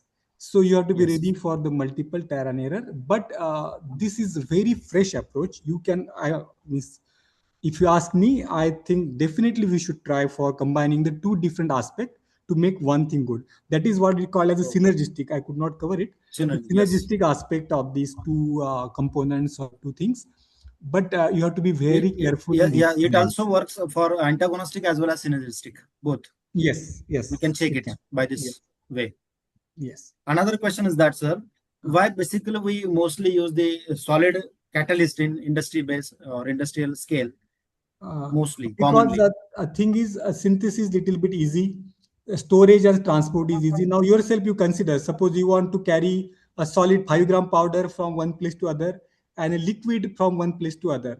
So definitely Yes. storage, transport, these things are easy with the solid. Synthesis is better. They are stable. Solid catalysts are mostly stable. They don't get, liquid can get evaporate, it can get contaminated. So contamination kind of things are more likely to happen with the gases and liquid compared to solid. Even the solid thing, if surface is contaminated, we can just remove of the surface. Like for example, you have a ball which is contaminated on the surface, you can just take off that surface and still you can use the interior part. But if imagine if you are containing the liquid and surface is contaminated, it will go and percolate, it will destroy your whole catalyst. So it's convenient kind of things. Industry will go which is convenient because they have to work on the very large scale. Their thing, other thing, safety aspect is also there. Suppose you want to handle S2SO4, say, illiterate laborers cannot handle it well. Some health issues are there. If solid is there, it's easy to handle, environmental friendly, easy to dispose, easy to recycle, reuse, and money wise also it's better to prepare. It's cheaper to prepare. Yes. Yes. Thank you. Thank you, sir. Okay. Yes, anyone else? Hello, sir. Yes, Hello. tell me. Hello. Tell me, Yeah, I can you're hear you. audible, please.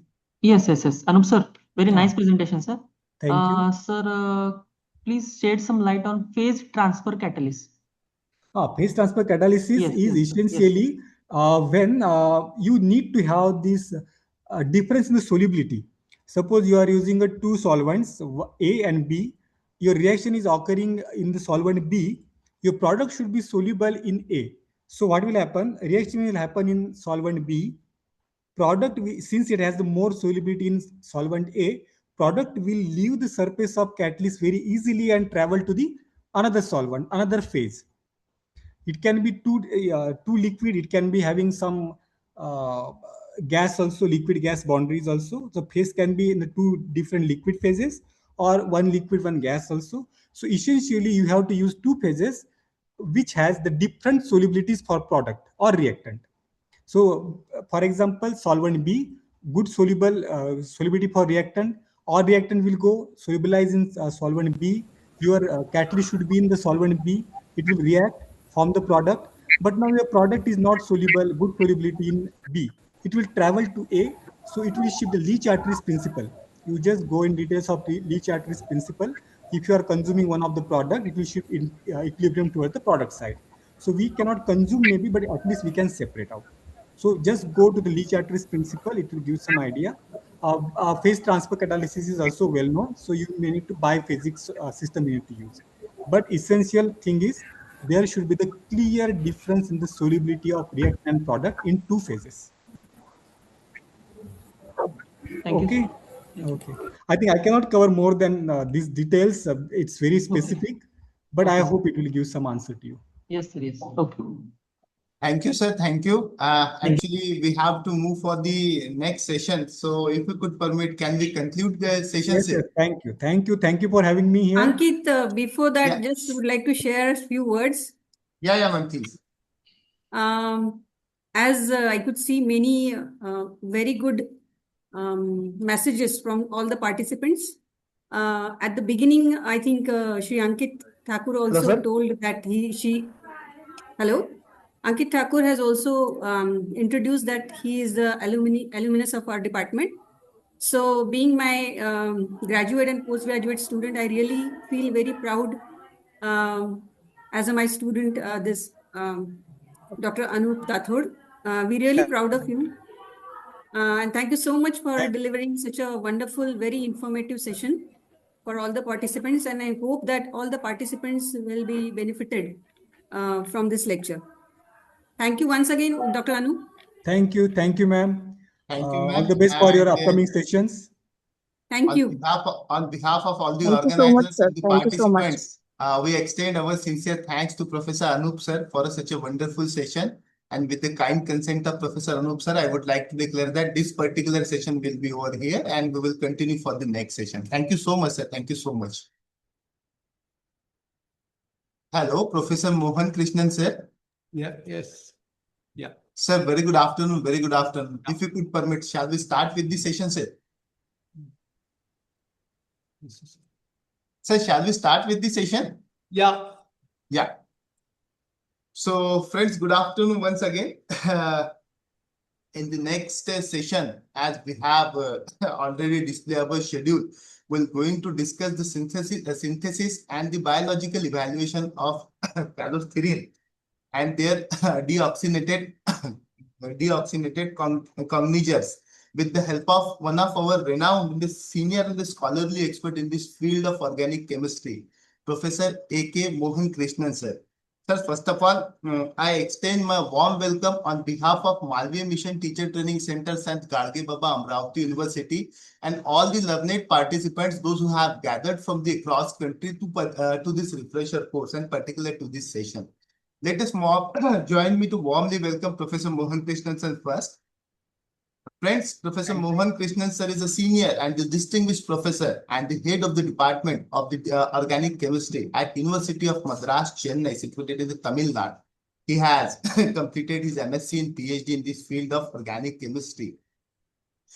He has more than 3 decades of teaching as well as the research experience in this field of organic chemistry, specifically the synthesis of organic chemistry. Under his able guidance, 22 scholars have been awarded with the MPhil degree and 21 scholars have been completed their PhD degree under his able guidance. Still 4 are research for the PhD degrees ongoing. Sir has more than the 300 publications on his credit, out of which the 166 in the reputed national as well as the international journals like the Scopus Index and the Web of Science. He has the 2 books on his credit that has been published in the Wiley International. Sir has completed the 16 minor research projects. He is recipient, Professor Mohan Krishnan sir has recipient of the UGC Mid-Career Award in 2018 and the Best Researcher Award of the University of Madras in 2018. So friends, we are luckily fortunate to get enlightened from such a senior and very scholarly personality in this field of organic chemistry. So, sir, I once again extend my warm welcome on behalf of all the academic gathering here and request you to please start with your session. Sir, please. Yeah, thank you. Thank you for your kind introduction. Let me share the slides. Sir, it's not visible. You can please share, sir. We have given the access.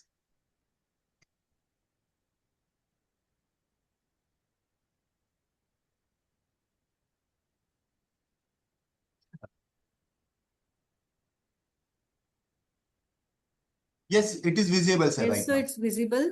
Yeah, it is visible. Please. Yeah.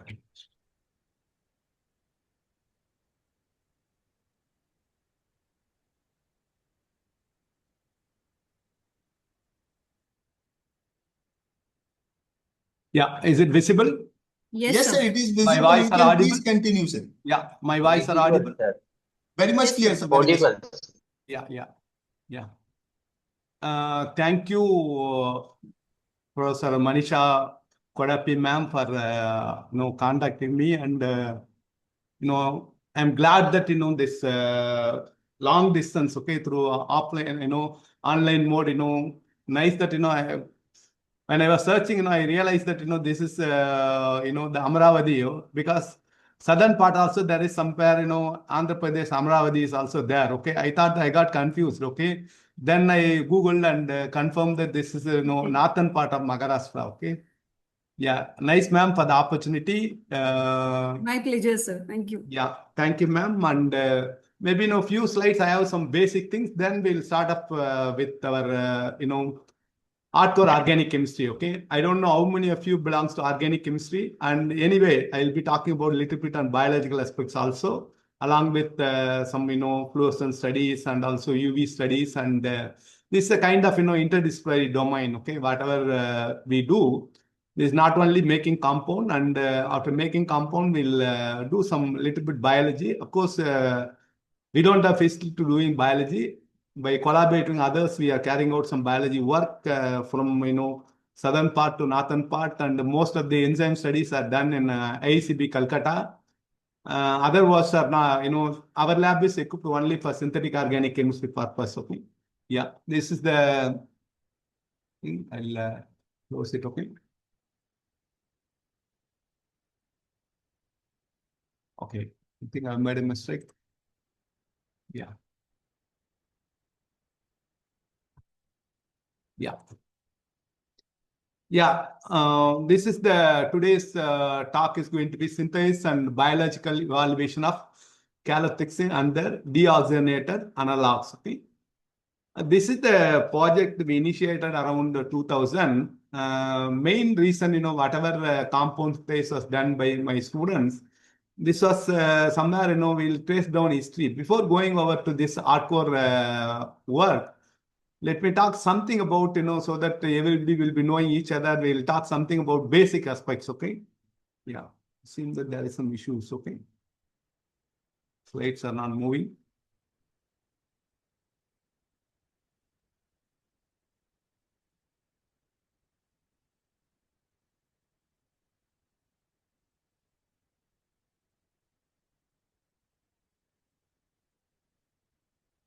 I have some issues. It seems the slides are not moving.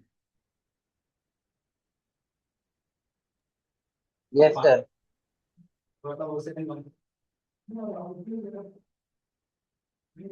Just a second. I'll get back, okay? Slide move or not, okay?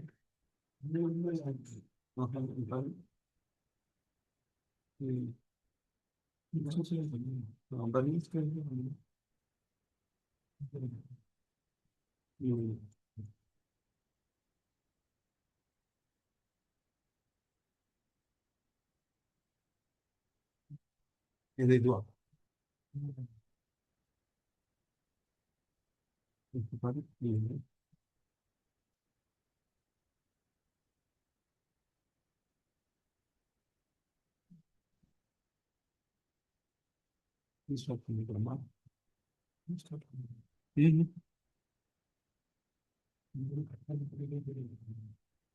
Maybe I'll rejoin again, okay? There is some issues, okay?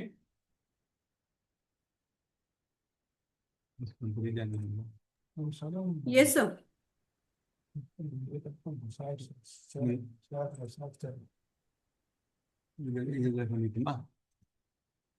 Okay.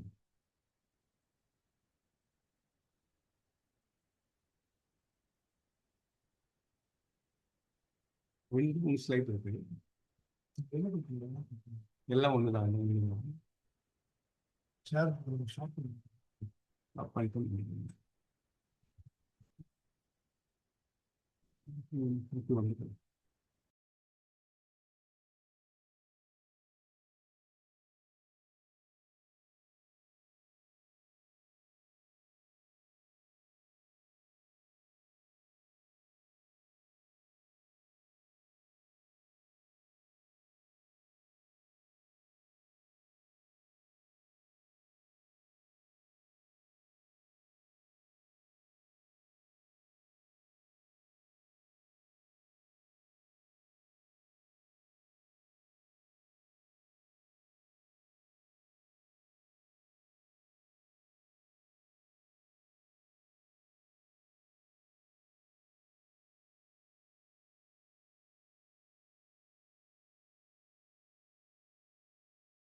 Hello, sir. You are not audible, sir.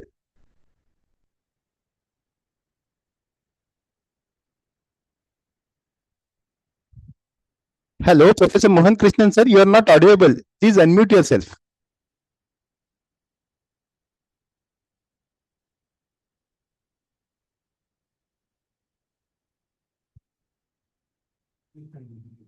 Video. Video.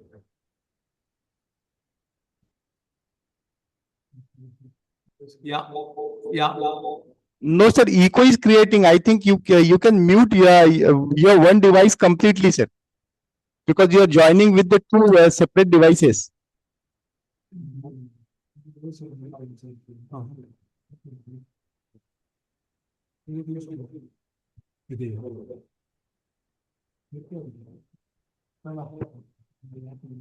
Please mute the sound of one device completely, sir. Then it will be operated, sir.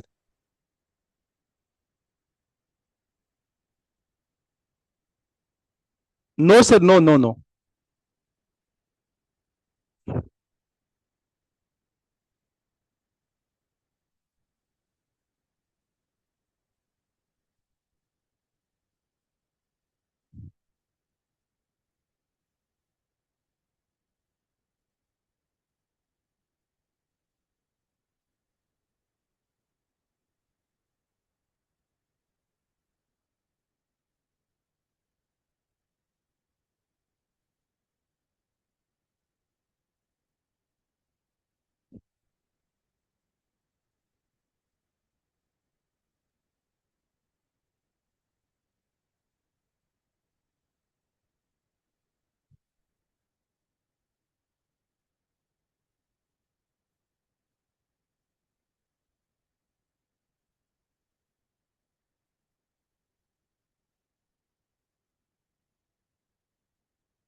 Hello, sir. Yes.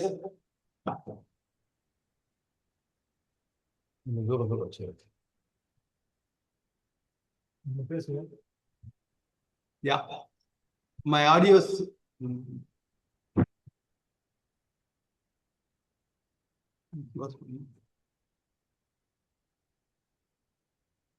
Leave me.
Participant, please wait for a couple of time. I think there will be some technical glitch, so we'll resolve as soon as possible.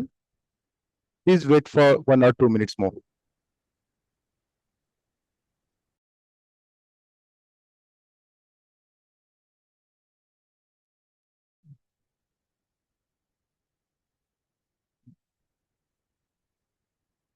ಅಲ್ಲಿ computer okay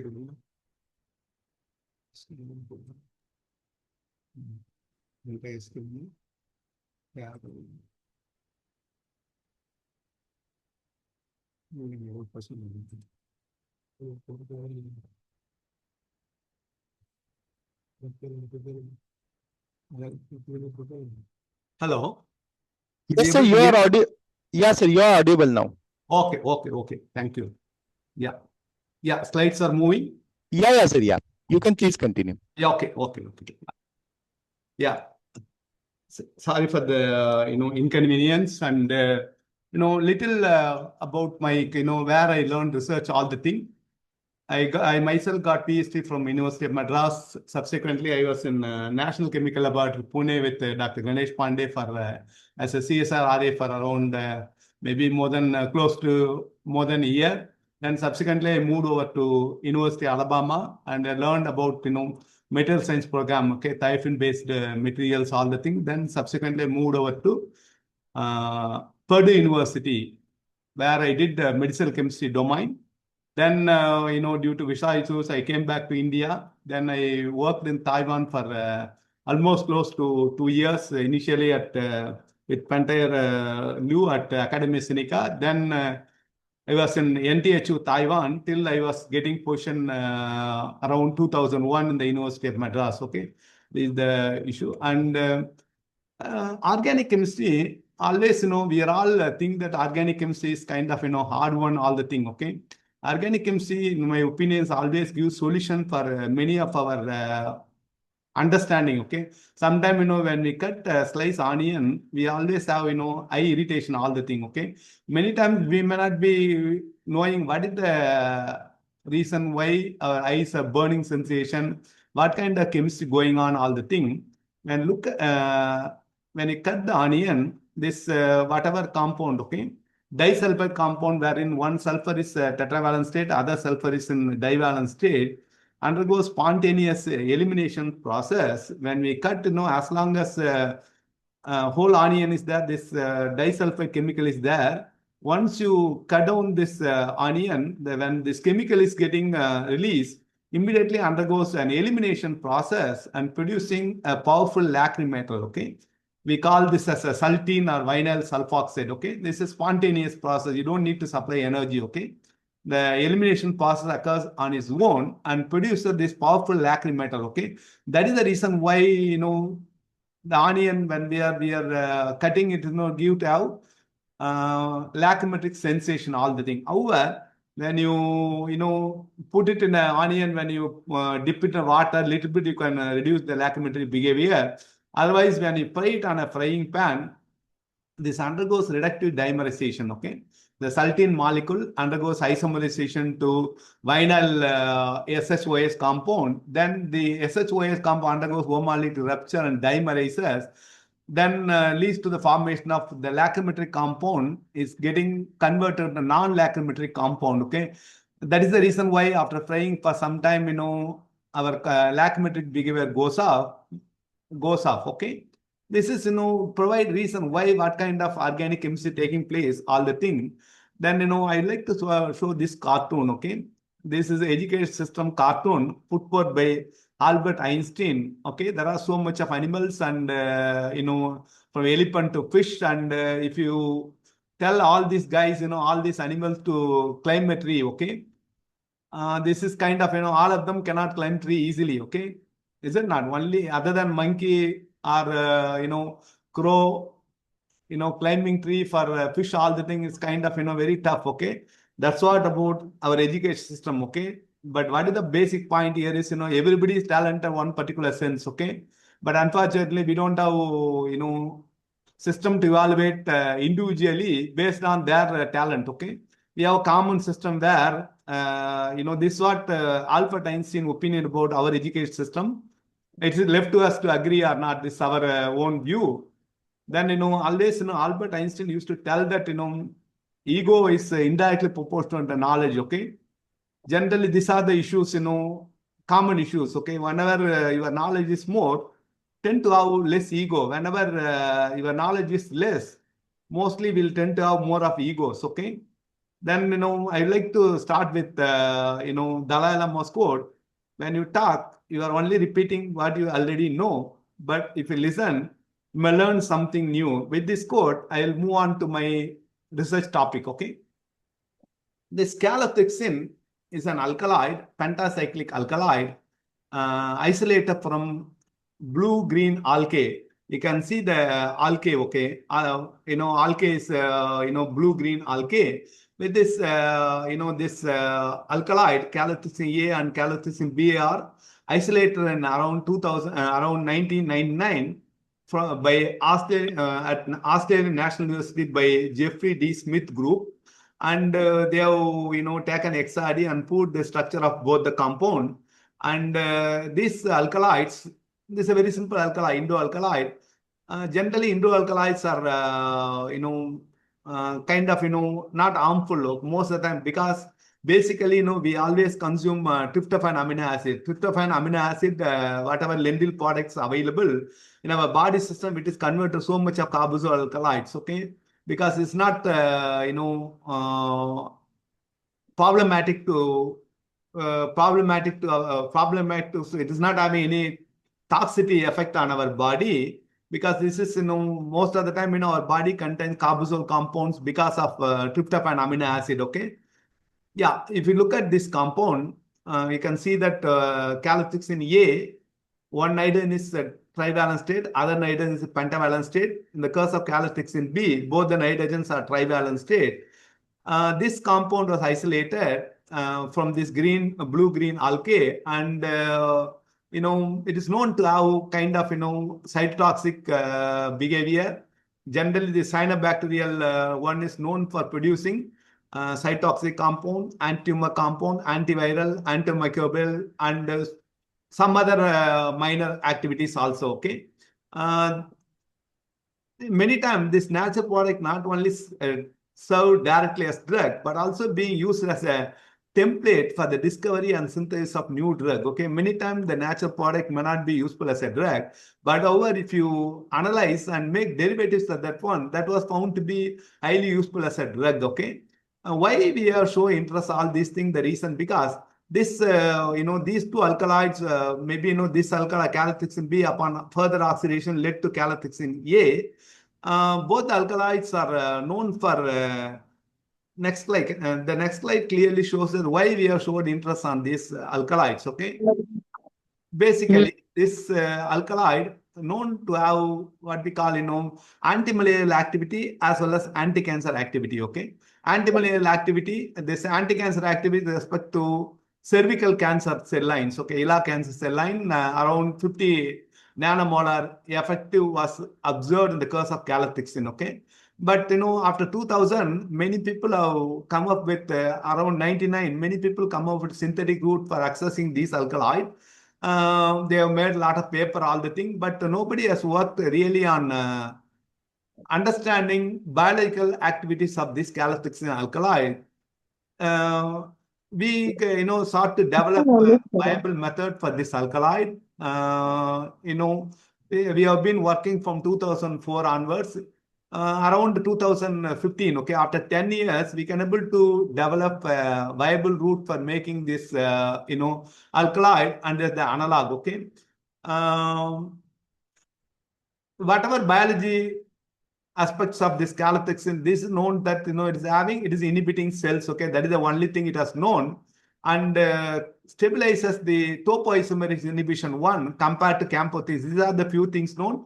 It's also known for generating reactive oxygen species, and also known for cell death through apoptosis, programmed cell death, okay. These are the factors why, made us to put our effort on synthetically accessing this compound. One more issue is, somebody, Journal of Natural Product, they also published that, article saying that, these compounds are known for having topo-1 inhibition, okay. You all know that, double-stranded DNA, always there'll be strain, okay. If you want to remove the strain, then after removing the strain only, compound will multiply, cells can divide, okay.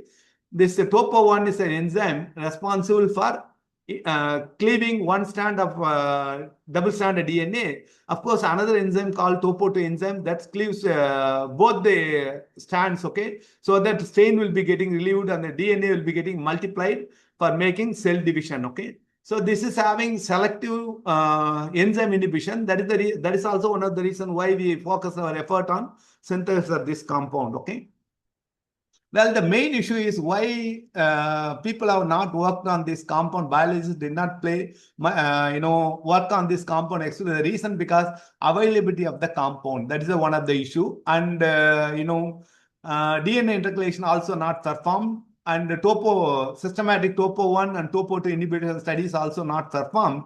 To address all the things, we initiated a project around I can tell 2004. After 10 years, we can able to succeed all the thing. Almost, I spent, 15 years, okay? Of course, this is not the only research we are doing.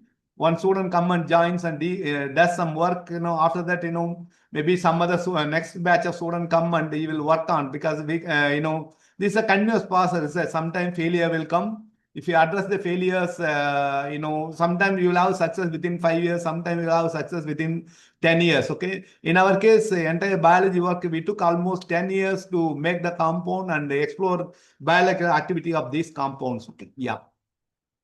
This is the slide, okay? I'd like to tell about what is the essence of this work, okay? What is the idea was we have made this, what we call, that indole-based enamine compound, and we want to do Lewis acid mediated cyclization to make carbazole derivative, okay? That's what our objective, okay?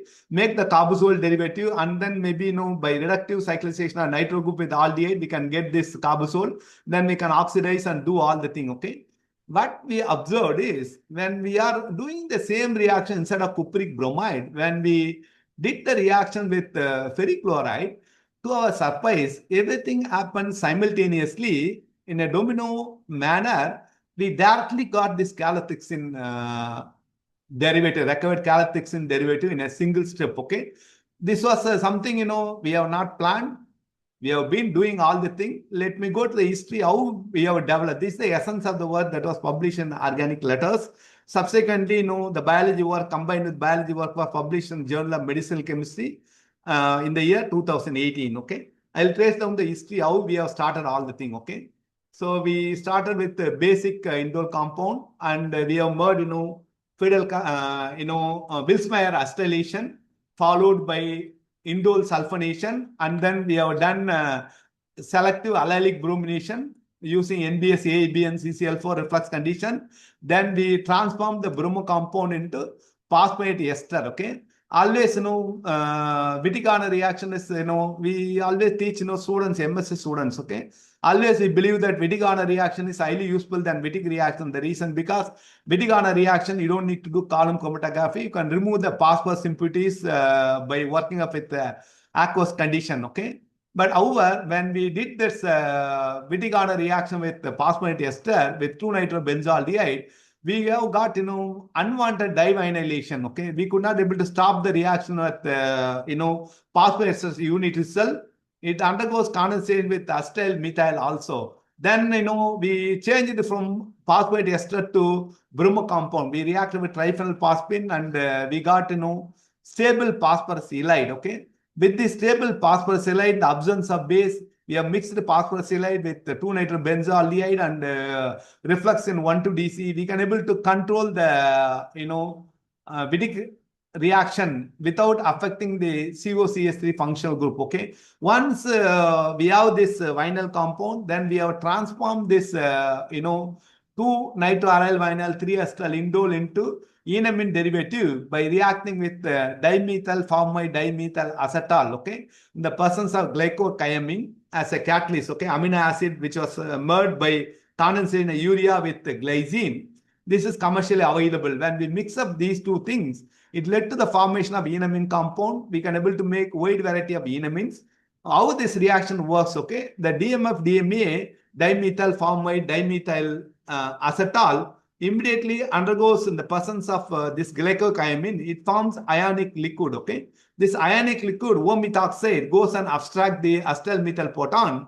After attracting acetyl methyl proton, the anion goes and attack the enamine, finally the loss of methoxide lead to the formation of the enamine. Once the enamine counterpart was merged, next one is how the catalyst we thermally heated this enamine to make the carbazole derivative.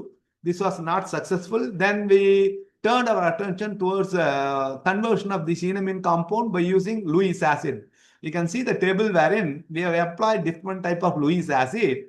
We can able to get good yield of this carbazole compound, required carbazole compound in almost a very good yield. Okay. When look at this table, when the reaction was performed with 1 equivalent of ferric chloride, DMF reflux condition, we got only 10% of this aldehyde. Okay.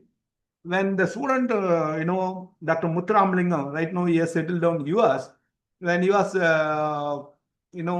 came and told that, I am getting very good yield in variety of Lewis acid, okay, cupric bromide, zinc bromide, indium bromide, but only I have problem with ferric chloride, okay. Asked him, why you are getting low yield? Why don't you come up with the results? Why you are getting poor yield, okay? Because all of the cases, around, more than 70%, some cases 50%. Why this particular ferric chloride case you are getting low yield, okay? And he was kind of annoyed with me. Sir, I got very good yield in cupric bromide. I got 89% yield. Why you are concentrating on reaction where you are getting only poor yield, okay? Because I would like to go on and reduce the nitro group and get the compound, okay? I told him, find out the reason, okay, why you are getting 10%, what happened to rest of the compound, okay? That's what our intuition, and the student was initially kind of, hesitant. Then after I explained him, please go ahead and analyze why you are getting, what happened to, why you are getting low yield, okay? This is what, accidental thing, okay? This is not the one we have planned. We planned this only to making this what we call 4-hydroxycarbazole, 2-carboxyl, 2-nitroaryl, 4-hydroxycarbazole. That's our plan. That's what we planned, okay?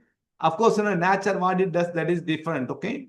So after digging into the full history, okay, why we are getting 10%, then, we realize that, something else is going on. Then when we increase the amount of ferric chloride, serendipity, okay, we can able to make the required Calothrixin in a one step, okay? This is not our idea. This, based on the whatever results we got, we have tried to understand why we are getting low yield. Then, we paid our attention why you are getting low yield, and we concentrated on that one. When the moment, we started getting, unwanted products, okay, like highly polar compound, then we slightly increased, okay. Initially, we did with 1.5 equivalent, 2 equivalent, and 2.5 equivalent. Then finally, when we use 3 equivalent of ferric chloride, we can able to get the natural product in 65% yield, okay. Then, once we got that idea, everything was very simple, okay. Very simple. We can able to make, wide variety of Calothrixin B analog with the yield of 39 to 50% in a single step, okay. This is not our idea. This, whatever compound we got, we analyze, and why we are getting, low yield, okay. Many times research is only kind of, accidental one, okay. We cannot plan, okay. What we are planning is based on our knowledge. What it does sometime, reaction going on. If you analyze, you can able to get good result. This was accidental discovery, okay. Once, this thing was done, okay, so much of chemical events are taking place, okay. Ferric chloride, what we have used is only as a Lewis acid. It does cyclization, reduction of nitro group, and also cyclization and phenolic oxidation, phenyl sulfonyl group cleavage. All these things are happening simultaneously or synchronously in a stepwise manner to produce required Calothrixin. This is, we call this a domino reaction, okay. We are using only, what we are expecting is only Lewis acid mediated cyclization. Automatically, okay, whatever ferric chloride does, in addition to the Lewis acid mediated cyclization, it also does, reduction of nitro group, cyclization, and also phenolic resulting alcohol, phenolic carbazole oxidation, and also N-sulfonyl group cleavage, okay. Once we have got this idea, rest of the things are very simple, okay. So the ferric chloride, with the amount of ferric chloride, we can able to do kind of, redox transformation and sulfonyl group cleavage and get the required natural products. What are the advantages, okay? Minimum number of steps involved, Most of these steps are proceeding with very good yields.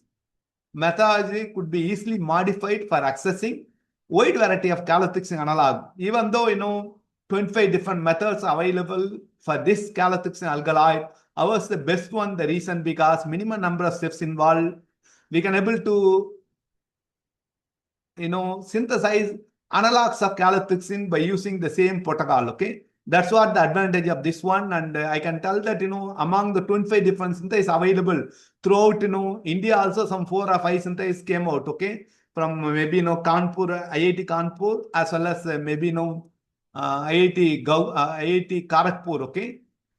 So throughout India, I think 4 or 5 syntheses. Somebody from Hyderabad also they have merged this. But ours is easiest one, and also we can able to, our strategy was available to make analogs of compound simple methodology, and we can able to get in a short step, we can able to make so much of derivative. Okay. Then our ferrichloride mediated domino reaction protocol was highly successful for making, E-ring. Okay. If we consider this A, B, C, D, and E-ring. Okay. We can able to make, for doing medicinal chemistry, we have to get, so much of analogs. Then we can determine the cytotoxicity assay. Then we can make decision, okay, which of these analogs are useful. Then we can concentrate on how we can move on, toxicological studies, all those aspects. Okay. With that idea in mind, we have merged, E-ring substituted adding chlorine, fluorine, methox, E-ring substituted Calothrixin. Also, we have merged. Then we also merged, instead of indole NH, we also merged, sulfur-based Calothrixin analogs. Instead of indole NH, we also did with sulfur-based analog. By using similar kind of strategy, we made a variety of sulfur-based compounds. Then we also made oxygen-based derivatives also has been synthesized. Of course, all these things are realized by one student, Dr. Muthuramalingam, okay, who is in North Carolina. He is settled down in US right now. I think, in this case, all other cases, the ferrichloride mediated domino reaction was working very well. But in our case, you can see that when we change, thiophin and NH, it works very well. The case of oxygen, yield was very poor. Okay, we could not able to get the required oxacalothrixin only in 10% yield. Okay, we went for slight modification. Okay, we used iodine tetrabutyl hydroperoxide. Okay, we have oxidized iodine with tetrabutyl hydroperoxide. Then we can able to do this transformation. Okay, hydroxyaldehyde, what we have observed as a minor product earlier case. Okay, in the case of indole NH, we have deliberately made this compound. Then we have done stepwise. Okay, by using 3 steps. Okay, because ferrichloride mediated cyclism domino reaction was unsuccessful, we have done stepwise manner to get this oxacalothrixin derivative. Okay, this strategy was not successful in the case of oxacalothrixin. So what we did was, Lewis acid mediated cyclization by using iodine, then ion mediated cyclization, nitrogen production cyclization, then PIDA mediated oxidation. We can able to make wide variety of oxygen-based Calothrixin analogs. And also, we want to make, to understand the importance of quinone bridge on the Calothrixin, we have made a lot of Calothrixin by having quinone unit. Okay, is it not? NH-based quinone unit, sulfur-based quinone unit, and oxygen-based quinone unit. We would like to see whether this quinone unit is playing any role on the observed cytotoxicity of this compound. We also made, indole-based compound by removing this quinone compound. Quinone unit has been removed. Okay, we have synthesized these compounds. Okay, Calothrixins are lacking quinone unit because we don't know where the activity of the alkaloid resides. Okay, we want to know which functional group is responsible for activity of this compound. So we have made indole derivative by those are lacking the quinone unit. Carboxyl quinone unit has been removed by using electrocyclization strategy followed by palladium electrocyclization strategy. These 2,3 disubstituted 2,3 divinyl indole upon thermolysis. Earlier case we did with Lewis acid mediated electrocyclization. Now we are moving over to thermal electrocyclization, the presence of palladium carbon. Once you do, this is a 4n+2 system. When you reflux in the xylene, it undergoes, 4n+2 disrotation to produce disubstituted dihydrocarbazole, which upon palladium 10% palladium carbon, the person at 10% undergoes dehydrogenation to produce this carbazole, 2,3-disubstituted carbazole, which upon selective reduction by using dibal, okay, selective reduction of ester group, followed by oxidation of the alcohol into aldehyde, and then reductive cyclization with rand nickel, followed by cleavage of this N-sulfonyl group, led to the formation of Calothrixin derivative lacking quinone unit. Okay, once all these compounds are made, we analyze all these compounds by using sulfur-based SRB assay. Okay, this assay pattern. This work was not done by us, but this is the protocol we have applied. This was done in a collaborative manner. Mainly, this was done by Dr. Dakshinamurthy, one of the PhD students, got registered in biochemistry department, and he was working in a company called Archit Pharma. Okay, that was very famous in Chennai, not now. Okay, so he can able to carry out the work in pharma company. He has used sulfur-rhodomine assay, wherein that these are the protocol reference I have given. So by storing a compound with cell line purchase for 48 hours, okay, after that whatever cells survived during 48 hour incubation was analyzed by using SRB assay protocol. Okay, so Dakshinamurthy can able to carry out cytotoxicity analysis with at least you can see that 7 or 8 different cell line. Okay, for example, lung cancer cell line and colon cancer cell line, breast cancer cell line, and this is cervical cancer cell line. Okay, different type of cell line, he can able to get that, and he can able to get the data of growth inhibition 50 value and comparison with the standard drug that is called camptothecin. Okay, you can able to get the data. Based on this data, many of our compounds showed prominent cytotoxicity against either lung cancer line or breast cancer line or colon cancer cell line. Okay, even though 3 or 4 cell lines are compounds are found to be active against in vitro cytotoxicity against 3 or 4 cell line, it was particularly effective against NCH460 non-small lung cancer cell line. Okay, we are interested to analyze specifically on this NCH460 cell line. That's what our idea. With that idea in mind, we have selected SCT116 cell line. This is colon cancer cell line and also lung cancer cell line. We have analyzed this compound for cell survival, clonogenic cell survival assay was performed. You can see that when you have increasing concentration of our drug, maybe 0.2 micromolar itself. Okay, these are the 5 different drugs. It was analyzed with the SCT116 cell line, colon cancer cell line, as well as NCA460 non-small lung cancer cell line.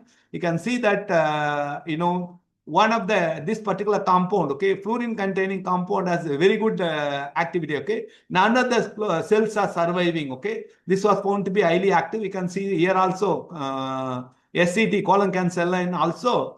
Some of the cells are, it is completely highly active. You can see these are the one maximum. The fluoro compound, fluoro containing quinocarbazole derivative are found to be inhibiting lung cancer line a maximum with maximum potency. Okay, of course, all of the compounds shows activity around micromolar range, and this guy, particularly this fluoro compound, you can see that the activity was maximum. Okay, of course, when the same fluoro derivative when it was in a natural product form, okay, paraquinone form, the activity was somewhat reduced. Okay, so we identified that this quinone unit is somewhat reducing the cytotoxicity of our compound. Okay, this is our idea. We got it by comparing, knocking out this quinone unit.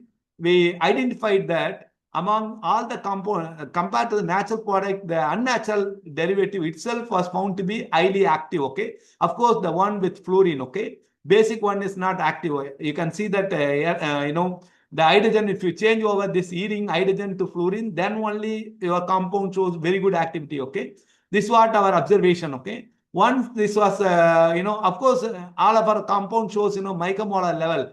Generally, a compound should be drug means around micromolar level will be more than sufficient to develop as a drug. Okay, with that, since many of our compound retain in vitro cytotoxicity, we went ahead and analyzed the compound for enzyme inhibition studies also by collaborating with others. These are the other compound, okay? You can see that all of the compound, okay? Many of the compounds showed very good chlorogenic cell survival assay. You can see that thio compound also showed inhibition potential against colon and lung cancer cell lines. Then, with this idea in mind, we moved over to enzyme inhibition studies, okay? As I mentioned earlier, this enzyme inhibition studies, okay? We can target specificity. Nowadays, in anti-cancer drug, specificity is most important. That's the reason why we always look on like topoisomerase inhibition or tubulin polymerase inhibition or protein kinase C inhibition, okay? All these kind of, specific enzyme target is much more relevant nowadays instead of straightforward cytotoxicity. The enzyme inhibition studies are highly essential to specifically target, targeted anti-cancer drug development. This, enzyme inhibition studies are highly essential, okay? In the course of, earlier work has reported that Journal of Natural Product Chemistry, they, earlier workers reported that these compounds showed topo-1 inhibition studies, okay? Since, we want to analyze, okay, this work was, as I mentioned, this was done by Somnath Rai Chowdhury from ICB Calcutta, okay? He is the one, able to do this, okay? We have purchased all the enzyme and handed over, okay, to him, and he carried out the enzyme inhibition studies for us. You can see that, we have used camptothecin as an internal standard for topo-1 inhibition studies. You can see that this is the relaxed-nicked DNA molecule, DNA. You can see that this is the gel electrophoresis. You can see that the first column 1 is, normal DNA without anything, okay? Column number 2 is your DNA along with topo-1 enzyme, okay? Topo-1 enzyme role is cleaving the DNA, okay? Topo-1 enzyme does the cleavage in the column 2. Column 3 is, along with the DMSO, because we will be using DMSO for our inhibition studies, topo-1 inhibition. So we have used it along with the DMSO. There also DNA is getting cleaved, okay? That means topo inhibition studies are happening. But the fourth column, whenever you carry out this in the presence of, known topoisomerase inhibition, camptothecin as a drug, this is a standard drug, okay? When you add camptothecin, your DNA cleavage is getting prevented. Relaxed, can see the supercoil monomer is formed, okay? There is no laddering or otherwise DNA cleavage is prevented by this known drug, okay? But when we use 6 of our compound, we don't find any of the topoisomerase inhibition studies, okay? That means it is not damaging the DNA, okay? Even though it has been reported as a Journal of Natural Product Chemistry as it is inhibiting, it is cleaving topoisomerase 1 enzyme. Our, after synthesizing this compound, analyzing as per our report, only the compound Calothrixin B has mild topo-1 inhibition. We can see that a very mild topo-1 inhibition. Frankly speaking, all the 6 compounds are found to be inactive against topo-1 enzyme. Okay, this was our observation. Once, sometime, we don't know how the people have performed all the thing. It shows activity, but a very mild one. Okay, this not appreciable activity was shown by none of our compound against topoisomerase 1. Then, you cannot publish the paper with saying that topo-1 inhibition is not, you cannot simply say publish it. Okay, then we again, went to topo-2 enzyme. Okay. We would like to know whether it is inhibiting only because both the inhibitions are essential for, DNA damaging. You can go for topo-1. There are so many drugs based on topo-1 enzyme and also so many drugs based on topo-2 enzyme also, okay?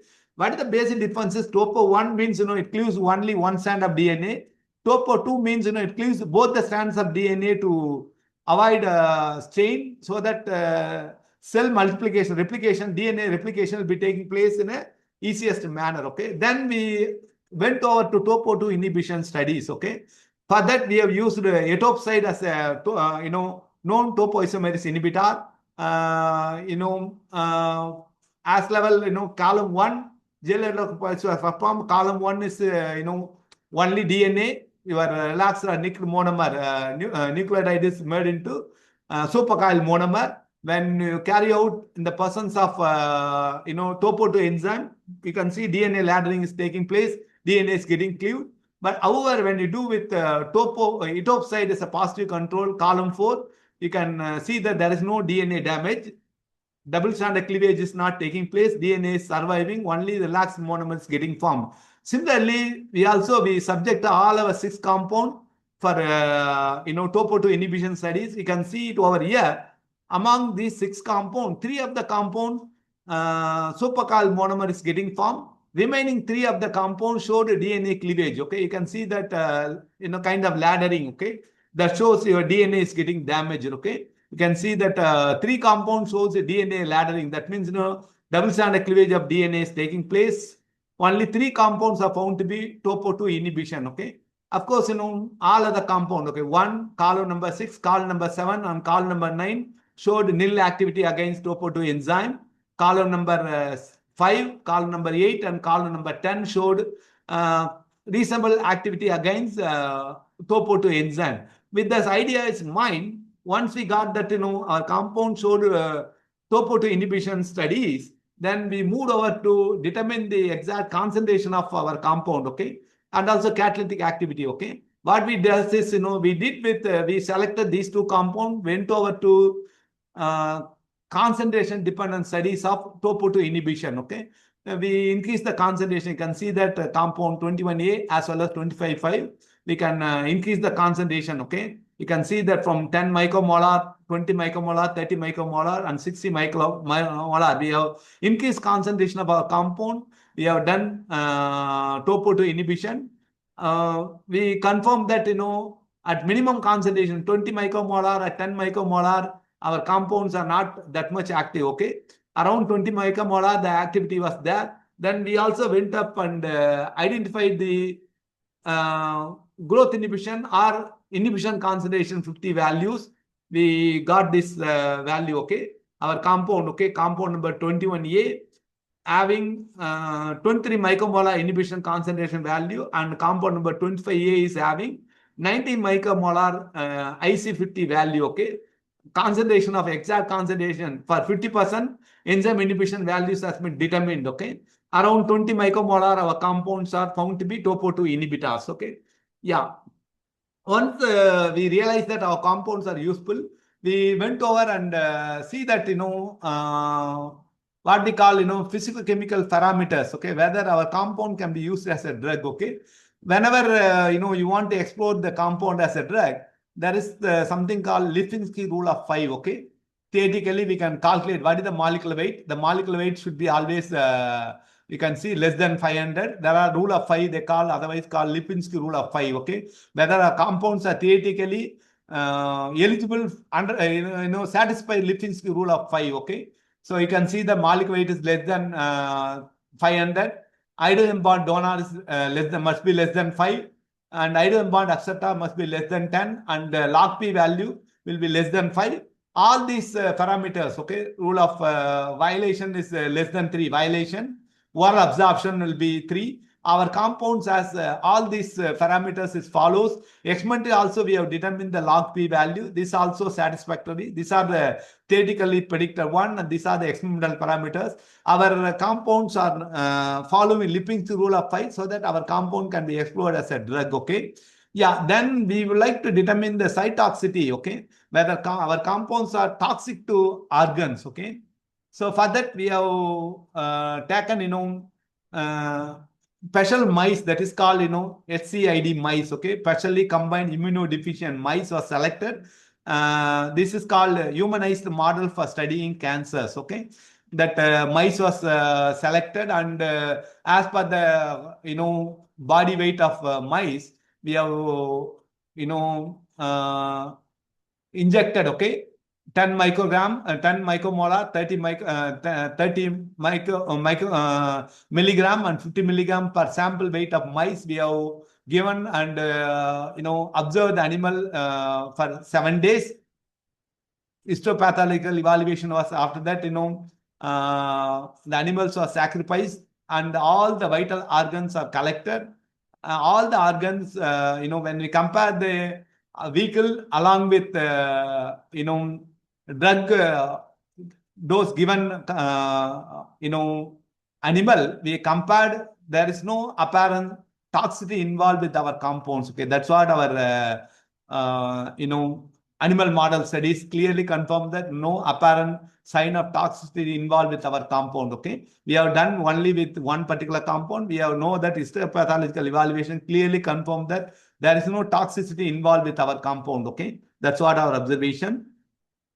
This is our work. Okay, this was our work, and this work was published in medicinal chemistry. Okay, very difficult. Okay, of course, you can see that the number of authors are too much. Okay, so many people, and only organic chemists, as organic chemists, only 3 authors are there. The remaining things are contributed by biologists, sometime from our university and also from other university, from IICB Calcutta, 3 authors from IICB Calcutta, CSIR lab, and probably M.N.K. Majumdar, and probably Sarosa, and also other one, Naveen Rajesh. Maybe they all the 3 authors are from IICB. They are the one responsible for enzyme inhibition studies and theoretical studies, biological studies, Dakshinamurthy, and also other guy, Somnath Rai Chaudhary, and synthetic work means, Muthramalingam, Mageshan, and myself. Okay, we are the 3 people responsible for synthetic work, and all the things are done by collaborative mode. Okay, this is what our observation. Okay, yeah. Then this Muthramalingam, okay, after completing PhD, he accepted a short-term postdoctoral position in mainland China. Okay, he was there as a 3-month. Okay, somehow within the 3 month, whatever way we have made the Calothrixin A, he leaked out over there. Okay, knowingly, unknowingly, he helped some graduate student to make this compound. Once this compound was made, okay, they can able to functionalize this indole NH. Okay, once the Calothrixin A alkaloid was prepared by using our strategy, then it was linked with triazole based carbohydrate. Okay, carbohydrate based compound. It was functionalized. Then these functionalized Calothrixin analog also reported by Chinese work. Okay, my student worked with uni for maybe 3 months. Okay, that COVID time. Okay, somehow he was when I asked him, finally he told that, sir, I was the one who helped them to synthesize this Calothrixin A, because whatever methods others are employing is very difficult to make. Okay, multi steps. Okay, since our strategies involves 3 or 4 steps, we can able to assemble this Calothrixin A in a easiest manner. Then simple. Okay, once Calothrixin A is available, this drug is not available in market. Okay, none of the catalogs are supplying. Okay, so using our method, they have made and they functionalized. They told that these compounds are having very good topo 1 as well as topo 2 inhibitors. Okay, after seeing this work, we abolished our work on Calothrixin A. Okay, because the work has been already done, we cannot make any more Calothrixin analog. Then we focus our attention towards Calothrixin analog lacking quinone unit. Okay, that's what our idea. Okay, next student, Pawan Kumar, who joined for PhD program, took up work from Dr. Muthramalingam. He synthesized a variety of this de-oxygenated derivatives. Okay, by lacking quinone unit, and he performed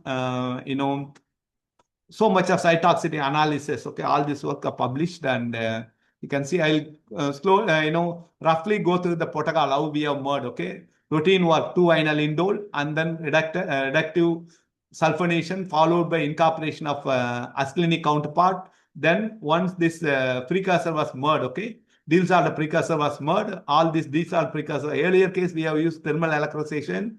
Now we are using Diels-Alder, intramolecular Diels-Alder reaction protocol. So much of compound was made, and some of the cases we can able to confirm the intermediate by using single crystal X-ray analysis. For doing electrocyclization or thermal Diels-Alder reaction, we have used palladium carbon as a deionization agent. Sometimes we found that MnO2 does good work. Okay, because palladium carbons are expensive. Okay, even commercial available manganese dioxide does deionization work efficiently. We can able to make all these kind of analogs of Calothrixin, deoxycalothrixin analogs, wide variety of Calothrixin analog by exploiting intramolecular Diels-Alder protocol. The strategy could able to extend for isomeric derivative as well as thiophene-based molecules.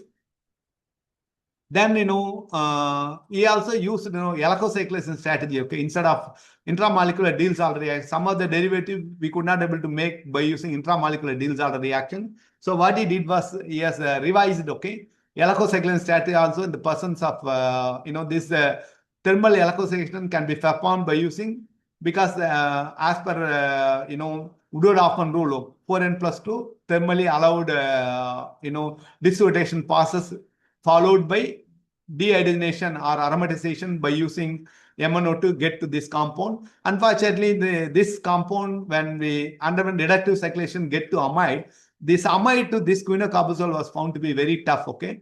Reduction of this amide carbonyl, we have done with so much of methodologies, okay? So many methods we have tried. All these methods, whatever we have tried, was found to be unsuccessful. Basically, this amide was found to be highly resistant to undergo reductive aromatization to form this compound, okay? So we have a little bit revised, okay? Instead of doing at P2S5 pyridine, we went over to Bergman strategy, okay? We have interacted because, this thionation was found to be very tough, okay? It generally, P2S5 can do thionation. Lawson's reagent can do thionation. But in our case, all these things are commercial level things are found to be very tough. It's not undergoing thionation. Then we followed Bergman protocol, okay? We interacted P4S10 and reacted with P2S5, reacted with dry pyridine. We merged this Bergman reagent as a yellow color solid. Then we heated with Bergman reagent high temperature. We can able to make into thio derivative. Finally, with Bergman reagent, we can able to do thionation. One thionation was done, okay? Reflux of the ranitidine, we can able to make, so much of analogs of Calothrixin derivatives, and we got all this compound. And this part of work was published in JOC 2025, recently got published. And, he has made so much analog by putting the methyl group over there, and also by doing electrocyclation instead of ester unit, okay? Cyanide unit also has been employed and electrocyclation has been performed. Then finally, the cyanide was reduced to the diball to get into aldehyde. Aldehyde underwent cyclization followed by N-sulfide cleavage. We can able to make, analogs of this much analogs of Calothrixin compound lacking quinone unit, okay? All these compounds are synthesized, and all this compound, once we merge all this compound, we subject to SRBSA. This time, we can also able to make, soluble derivative, because sometime, solubility also essential, okay? Even though our compounds are reasonably soluble, we want to make soluble analogs of this compound. And once we have introduced, okay, soluble anchors, okay, our drug molecule was found to be highly soluble. We have made, of course, this part of work has yet to be published. We have got some result. We are working on the biological activity of these compounds. Then we went over to biological assay all these compounds. Of course, this time, we could not able to do SRB assay with our, Dr. Darshanamurthy. He got PhD and moved over to somewhere else, and we can able to do, we could not able to sustain the same route in Archid Pharma. Archid Pharma also closed down. This guy also got PhD, then he escaped, okay? As long as he was doing PhD, he was kind to me and helpful for doing assay, all the things. Once he got PhD degree, he was hesitant to do this biology work. Then, we contacted Aker Biotechnology in Lucknow, okay? We, we paid, as a job work, we did the SRB assay by taking, couple of standards, okay? Maybe in a camptothecin as well as facilitaxel, okay? By using other compound as a drug, okay? We can able to do all this assay in Aker Biotechnology, Lucknow based one. We can able to make, inhibition potential. We can able to analyze, camptothecin along with another molecule that is called, camptothecin, and also with Taxol based compound, okay? Many of our compound, whatever synthesized, okay? In addition to JMC, Journal of Medicinal Chemistry, whatever additional compound we have synthesized, this was a JMC made one. It shows 2 nanomolar, but when we go ahead and functionalize this compound further, we can able to develop a compound which has 0.6 nanomolar site toxicity against non-small lung cancer cell line NCH460. Okay, we are happy that many of our compound, you can see the camptothecin was around 5.7 nanomolar inhibition, but many of our compound shows much more potential than 16M and 16F. Okay, listed over here. Many of our compounds showed much better cytotoxic potential than standard drug camptothecin. This is what our discovery regarding this one. Once you have this data, all the thing, we moved over to, we also evaluated this soluble analog. Many of the soluble analogs also maintained cytotoxicity around nanomolar level. You can see that Felicitaxel showed around 0.02 nanomolar, but our compound, of course, Felicitaxel is a very highly active drug, okay, against breast cancer with so much of chiral center. Of course, we are not reached up to the Felicitaxel level, but we reached up to camptothecin level. Okay, our compounds are better than camptothecin, but not up to Felicitaxel. Felicitaxel, is a drug. Okay, it's a very effective drug. Okay, these are many of the work on this soluble analogs are unpublished one. Then we also did to understand the enzyme inhibition studies. Okay, because whenever fluorine is there, our compounds are found to be inactive against topo-2 enzyme. We'd like to know why fluorocompound, even though fluorocompounds are highly active against NCH460 cell line, our fluoro derivative are found to be non-topo-2 inhibitors. Okay, it was not inhibiting topo-2 enzyme. Okay, then we got annoyed. Why this phenomena? What is happening? All the thing. Then we went over to optical studies. Okay, we did optical studies of this compound. We analyzed our compound in DMSO as well as polar protic solvent methanol. All our compounds, okay, all the 4 samples, reference static 4 carbozoles are analyzed in UV spectra in DMSO solvent as 2 different absorption. And when we took emission in DMSO, there is only one emission was appearing, around 400 emission was the only low emission. When we do this emission spectra in polar solvent like polar protic solvent methanol, we can able to see 2 different emissions. Okay, lower wavelength emission, you can see that there were 440 emission as well as 550 emission, more than 550. There are 2 emission. Okay, these emissions are often when we have fluoro derivative. Okay, for example, this fluoro compound does not have only 1 emission. Okay, but only without fluorine has 2 different emission. Then we come to the conclusion that the curse of polar protic solvent, our compound, okay, similar to ellipticin drug, our compound quinocarbazole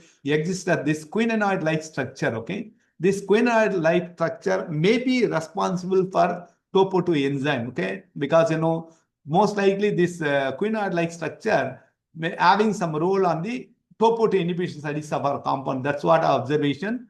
But fluorocompounds are found to be having only single emission. There is no double emission as observed by non-fluorinated derivative. And the case of fluorocompound, we feel that somehow this fluoro derivative is not forming this quinoid-like compound. Okay, that is the reason why the fluorocompounds are found to be non-topo-2 inhibitors. That's what our observation based on absence of dual fluorescent emission in the case of fluoro derivative. We confirm that we have some reasonable idea. Okay, why this quinocarbazole have topo-2 inhibition except the fluorine containing one. Okay, probably fluorine containing one. This quinoid type intermediate form is not occurring. Okay, even in the process of methanol. Okay, that may be the reason. That's what our observation till date. Then we analyzed, okay, what is happening. Okay, we got it as a medicinal perspective. This calothrixin, by knocking out this quinone unit, may merge into fluoroquinocarbazole. Then we analyze, okay, where the activity resides, whether quinone part is important or this carbazole part is important or fluoroquinoline is important. That's what we would like to know. We always believe that this quinocarbazole, undergoes in vivo oxidation to form this quinone derivative. That's what our observation. Okay, this kind of quinocarbazole, we always believe that It's known for undergoing, metabolic oxidation. Okay, metabolic because our system has a lot of oxidation possibility, so it may undergo, maybe act as a prodrug for calothrixin. That's what our idea. With that idea in mind, what we thought is, why this carbazole unit? Why not we can remove this ring and directly attach this fluoroquinoline framework with indole itself. That's what our idea. Okay, whether we can able to make this derivative fluoroquinoline by knocking out this carbazole benzene counterpart, whether we can able to maintain the cytotoxicity of our compound, nanomolar cytotoxicity of our compound, and also this was one concept. The other concept is whether we can able to block all the available portion of the highly active portion of this carbazole. Okay, so that the metabolic oxidation is getting prevented. These were the two concepts we had in our mind, after making this nanomolar level fluoroquinoline derivatives. With that idea as mind, we put our effort on synthesis of this quinoline derivative. We made, palladium-mediated intramolecular cyclization strategy. That was successful in the case of quino 3,4-B indole, but that strategy was failed in the case of quino 3,4-B indole. Okay, 2-bromoindole failed to undergo cyclization at this position. Palladium-mediated EC reaction was unsuccessful. Of course, this palladium state in the presence of triphenyl phosphine, 0-valent palladium is getting formed. The 0-valent palladium is the one reacting here, organopalladium is getting formed. And then it undergoes cyclization, sulfonate this phenyl unit. Okay, it undergoes cyclization, unwanted compound. This compound is the one we required. We could not able to make this compound. Then we, instead of this SO2 phenyl, okay, we add this mescaline-based sulfonyl derivative. In that case, we can able to make this compound. Of course, we could not able to get this compound. Okay, even though our methodology was successful, our carbonyl derivative was not in good yield, all the thing. We start to develop, some other method, viable method for making this, what we call, quino 4,3-B compound. Okay, so we moved over to what we call, palladium, PIDA-mediated cyclization strategy was adopted. Again, second time also, PIDA-mediated cyclization strategy was successful in the case of quino 3,4 indole. But what we wanted is, isomeric. Okay, in the case of isomeric system, this strategy also failed. Okay, it works only in the case of unwanted system. Okay, in the case of wanted system, this strategy was totally failed. Okay, then we ended up, doing another strategy. Okay, 2-iodo-aniline was made, and this strategy was, instead of having halogen counterpart at the indole portion, we had iodine counterpart at the benzene portion. We did isomeric intramolecular reaction by using in-situ-generated palladium 0. We can able to get required, isomers. Okay, this compound was successful. This was the one required for us.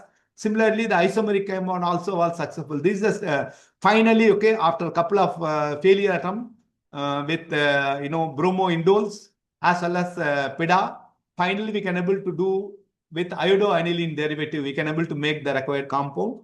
These are the derivative. Okay, we have made library of required quino 3,4-B indole as well as 4,3-B indoles. Having obtained this indole derivative, we went over for SRB. So this time we have used camptothecin as well as fenyltaxol, okay, as an internal standard. We have taken 5 compounds compared to, almost, camptothecin, and 2 of our compounds are found to be maintaining activity. Even when we remove the benzene ring also, this fluoroquinoline framework are found to be active. Okay, that means nanomolar level cytotoxicity displayed by carbazole derivative was found to be applicable for this derivative also. It's maintaining nanomolar level cytotoxicity. Of course, these values represent mean from at least 4 independent experiments. Okay, the work was done by biology work was done by Aker Biotechnology Private Limited from Lucknow. Okay, this was our observation. Of course, compared to camptothecin, our compounds are maintaining nanomolar level cytotoxicity. Of course, not only this one, so many parameters are there. Okay, so many evaluations are there when it's made as a drug. Okay, of course, what I can tell is our compounds are highly cytotoxic. It can be used as a drug, and we have published all this work. Okay, yeah. Then presently, unstable. The metabolically these compounds are found to be unstable. So now, one of the student, okay, His name is, Harikrishnan. He is working on stable derivative, okay? Stable derivative of this one, and also soluble analogs of carbazole. All this work are progressing on our lab, and this is what our results which I want to share with you. And I would like to thank, Dr. Muthuramalingam, who did all this work, okay? Then Dr. Darshanamurthy, who was responsible for biological activities of compound, and Pawan Kumar, who was done with, De-oxygenated derivative, and Agnishwaran, who was done with soluble derivatives, soluble analogs, and Harikrishnan right now, and another candidate called Magalashmi. Both of them are working on, continuing this project. And of course, my last DST project got turned down. I'm looking for grant for sustaining this work, okay? Yeah, Syngene and Sun Pharma for, financial support, our department for equipment maintenance, all the thing. And maybe, DST funding agencies, DST, FIST, and also RUSA for general support of our projects. And I would like to thank, even those,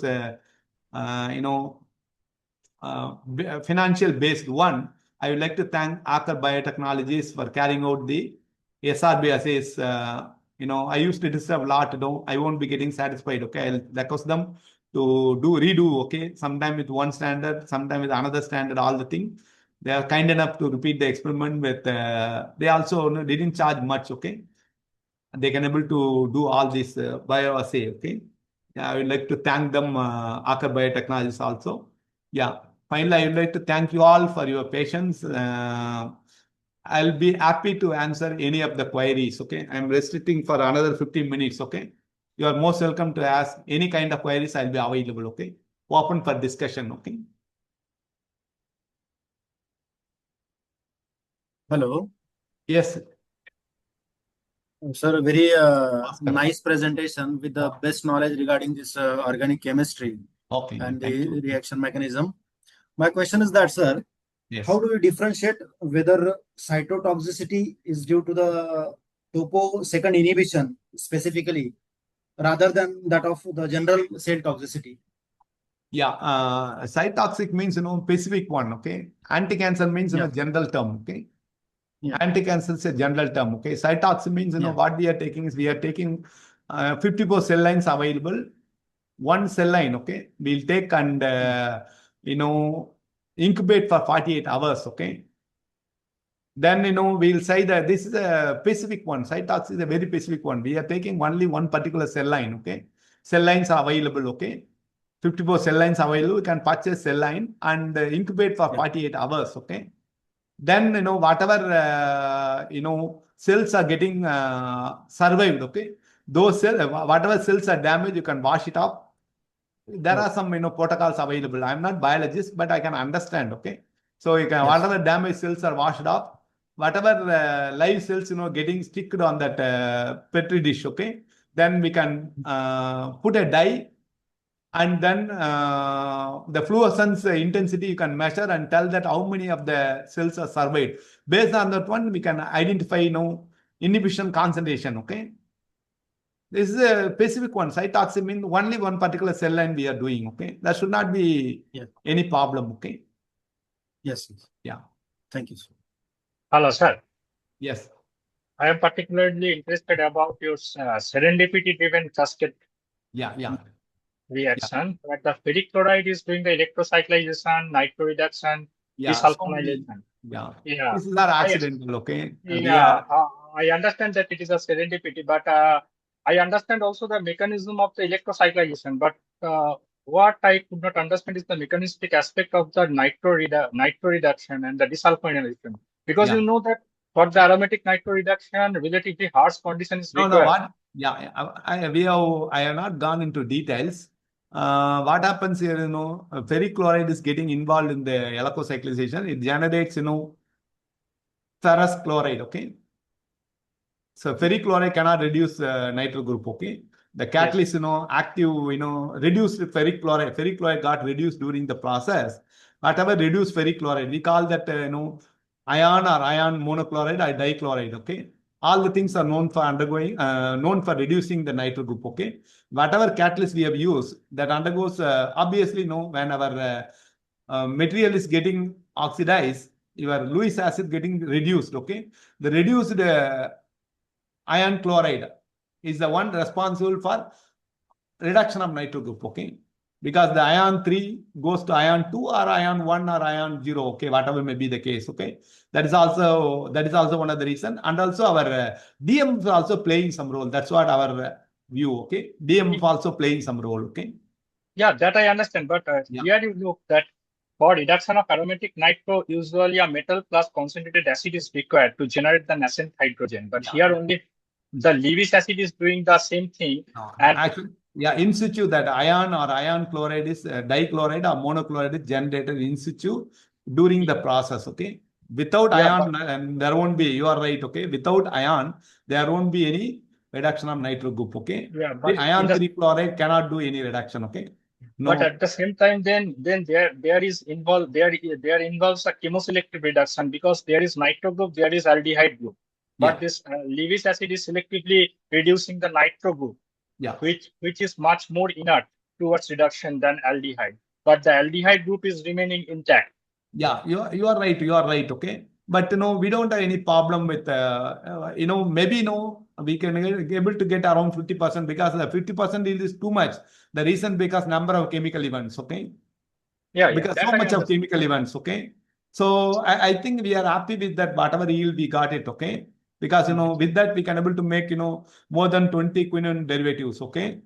See, best part is our strategy was utilized by someone else from mainland China, and they can able to get the Calothrixin A, and they can able to functionalize, and they can able to get additional paper. Okay, the strategy is not a problem. Okay, strategy was, but ferrichloride is not doing. You are right. Okay, this is a complex mechanism. Okay, ferrichloride in the process of DMF can also generate ion. That is also I think you are right. Okay, ion is the one, or ion monochloride or dichloride. I cannot rule out mono or dichloride. Okay, sometimes people always tell that ion HCl. Okay, it forms ion dichloride also. People have that ion dichloride also does reduction role. Okay, you cannot specifically tell that only ion is doing. Okay.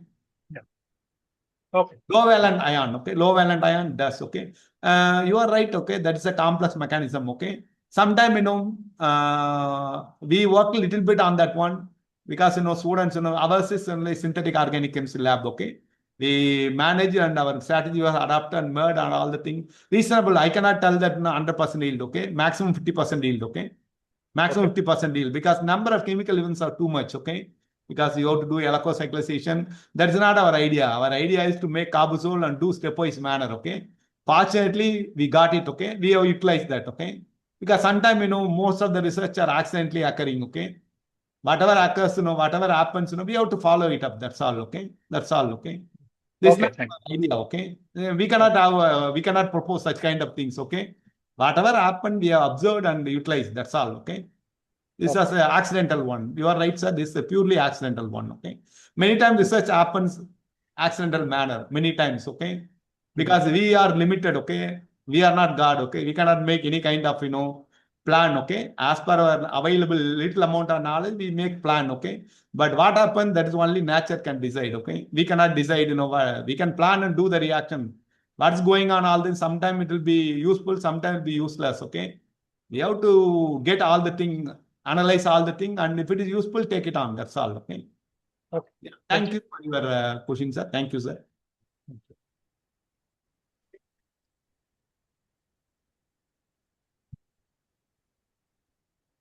Has any queries or the question?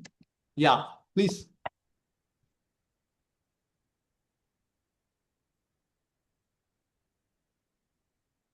Anyone else has any queries or the question? If there are no queries or the questions, then we can conclude. Yeah, I don't know about audience, all the thing, because all our organic chemists is not going to be okay. Sir, most of the participants are belonging from the organic chemistry background. Okay, that's good. That's good. Okay. At least I might have given you, all of them might have got flower of organic chemistry along with how we can make useful compound. That's what more important. There's no point of making compound and publishing, okay? We have to do something in application for all the compound. That's the most important thing, okay?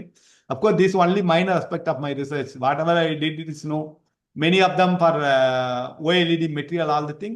Of course, this is for this particular project is, assay, biological assay is much more important than any other thing, okay? Simply making compound is not highly useful. Nowadays, particularly I'm a senior guy, I cannot get fund, without doing some application aspects, okay?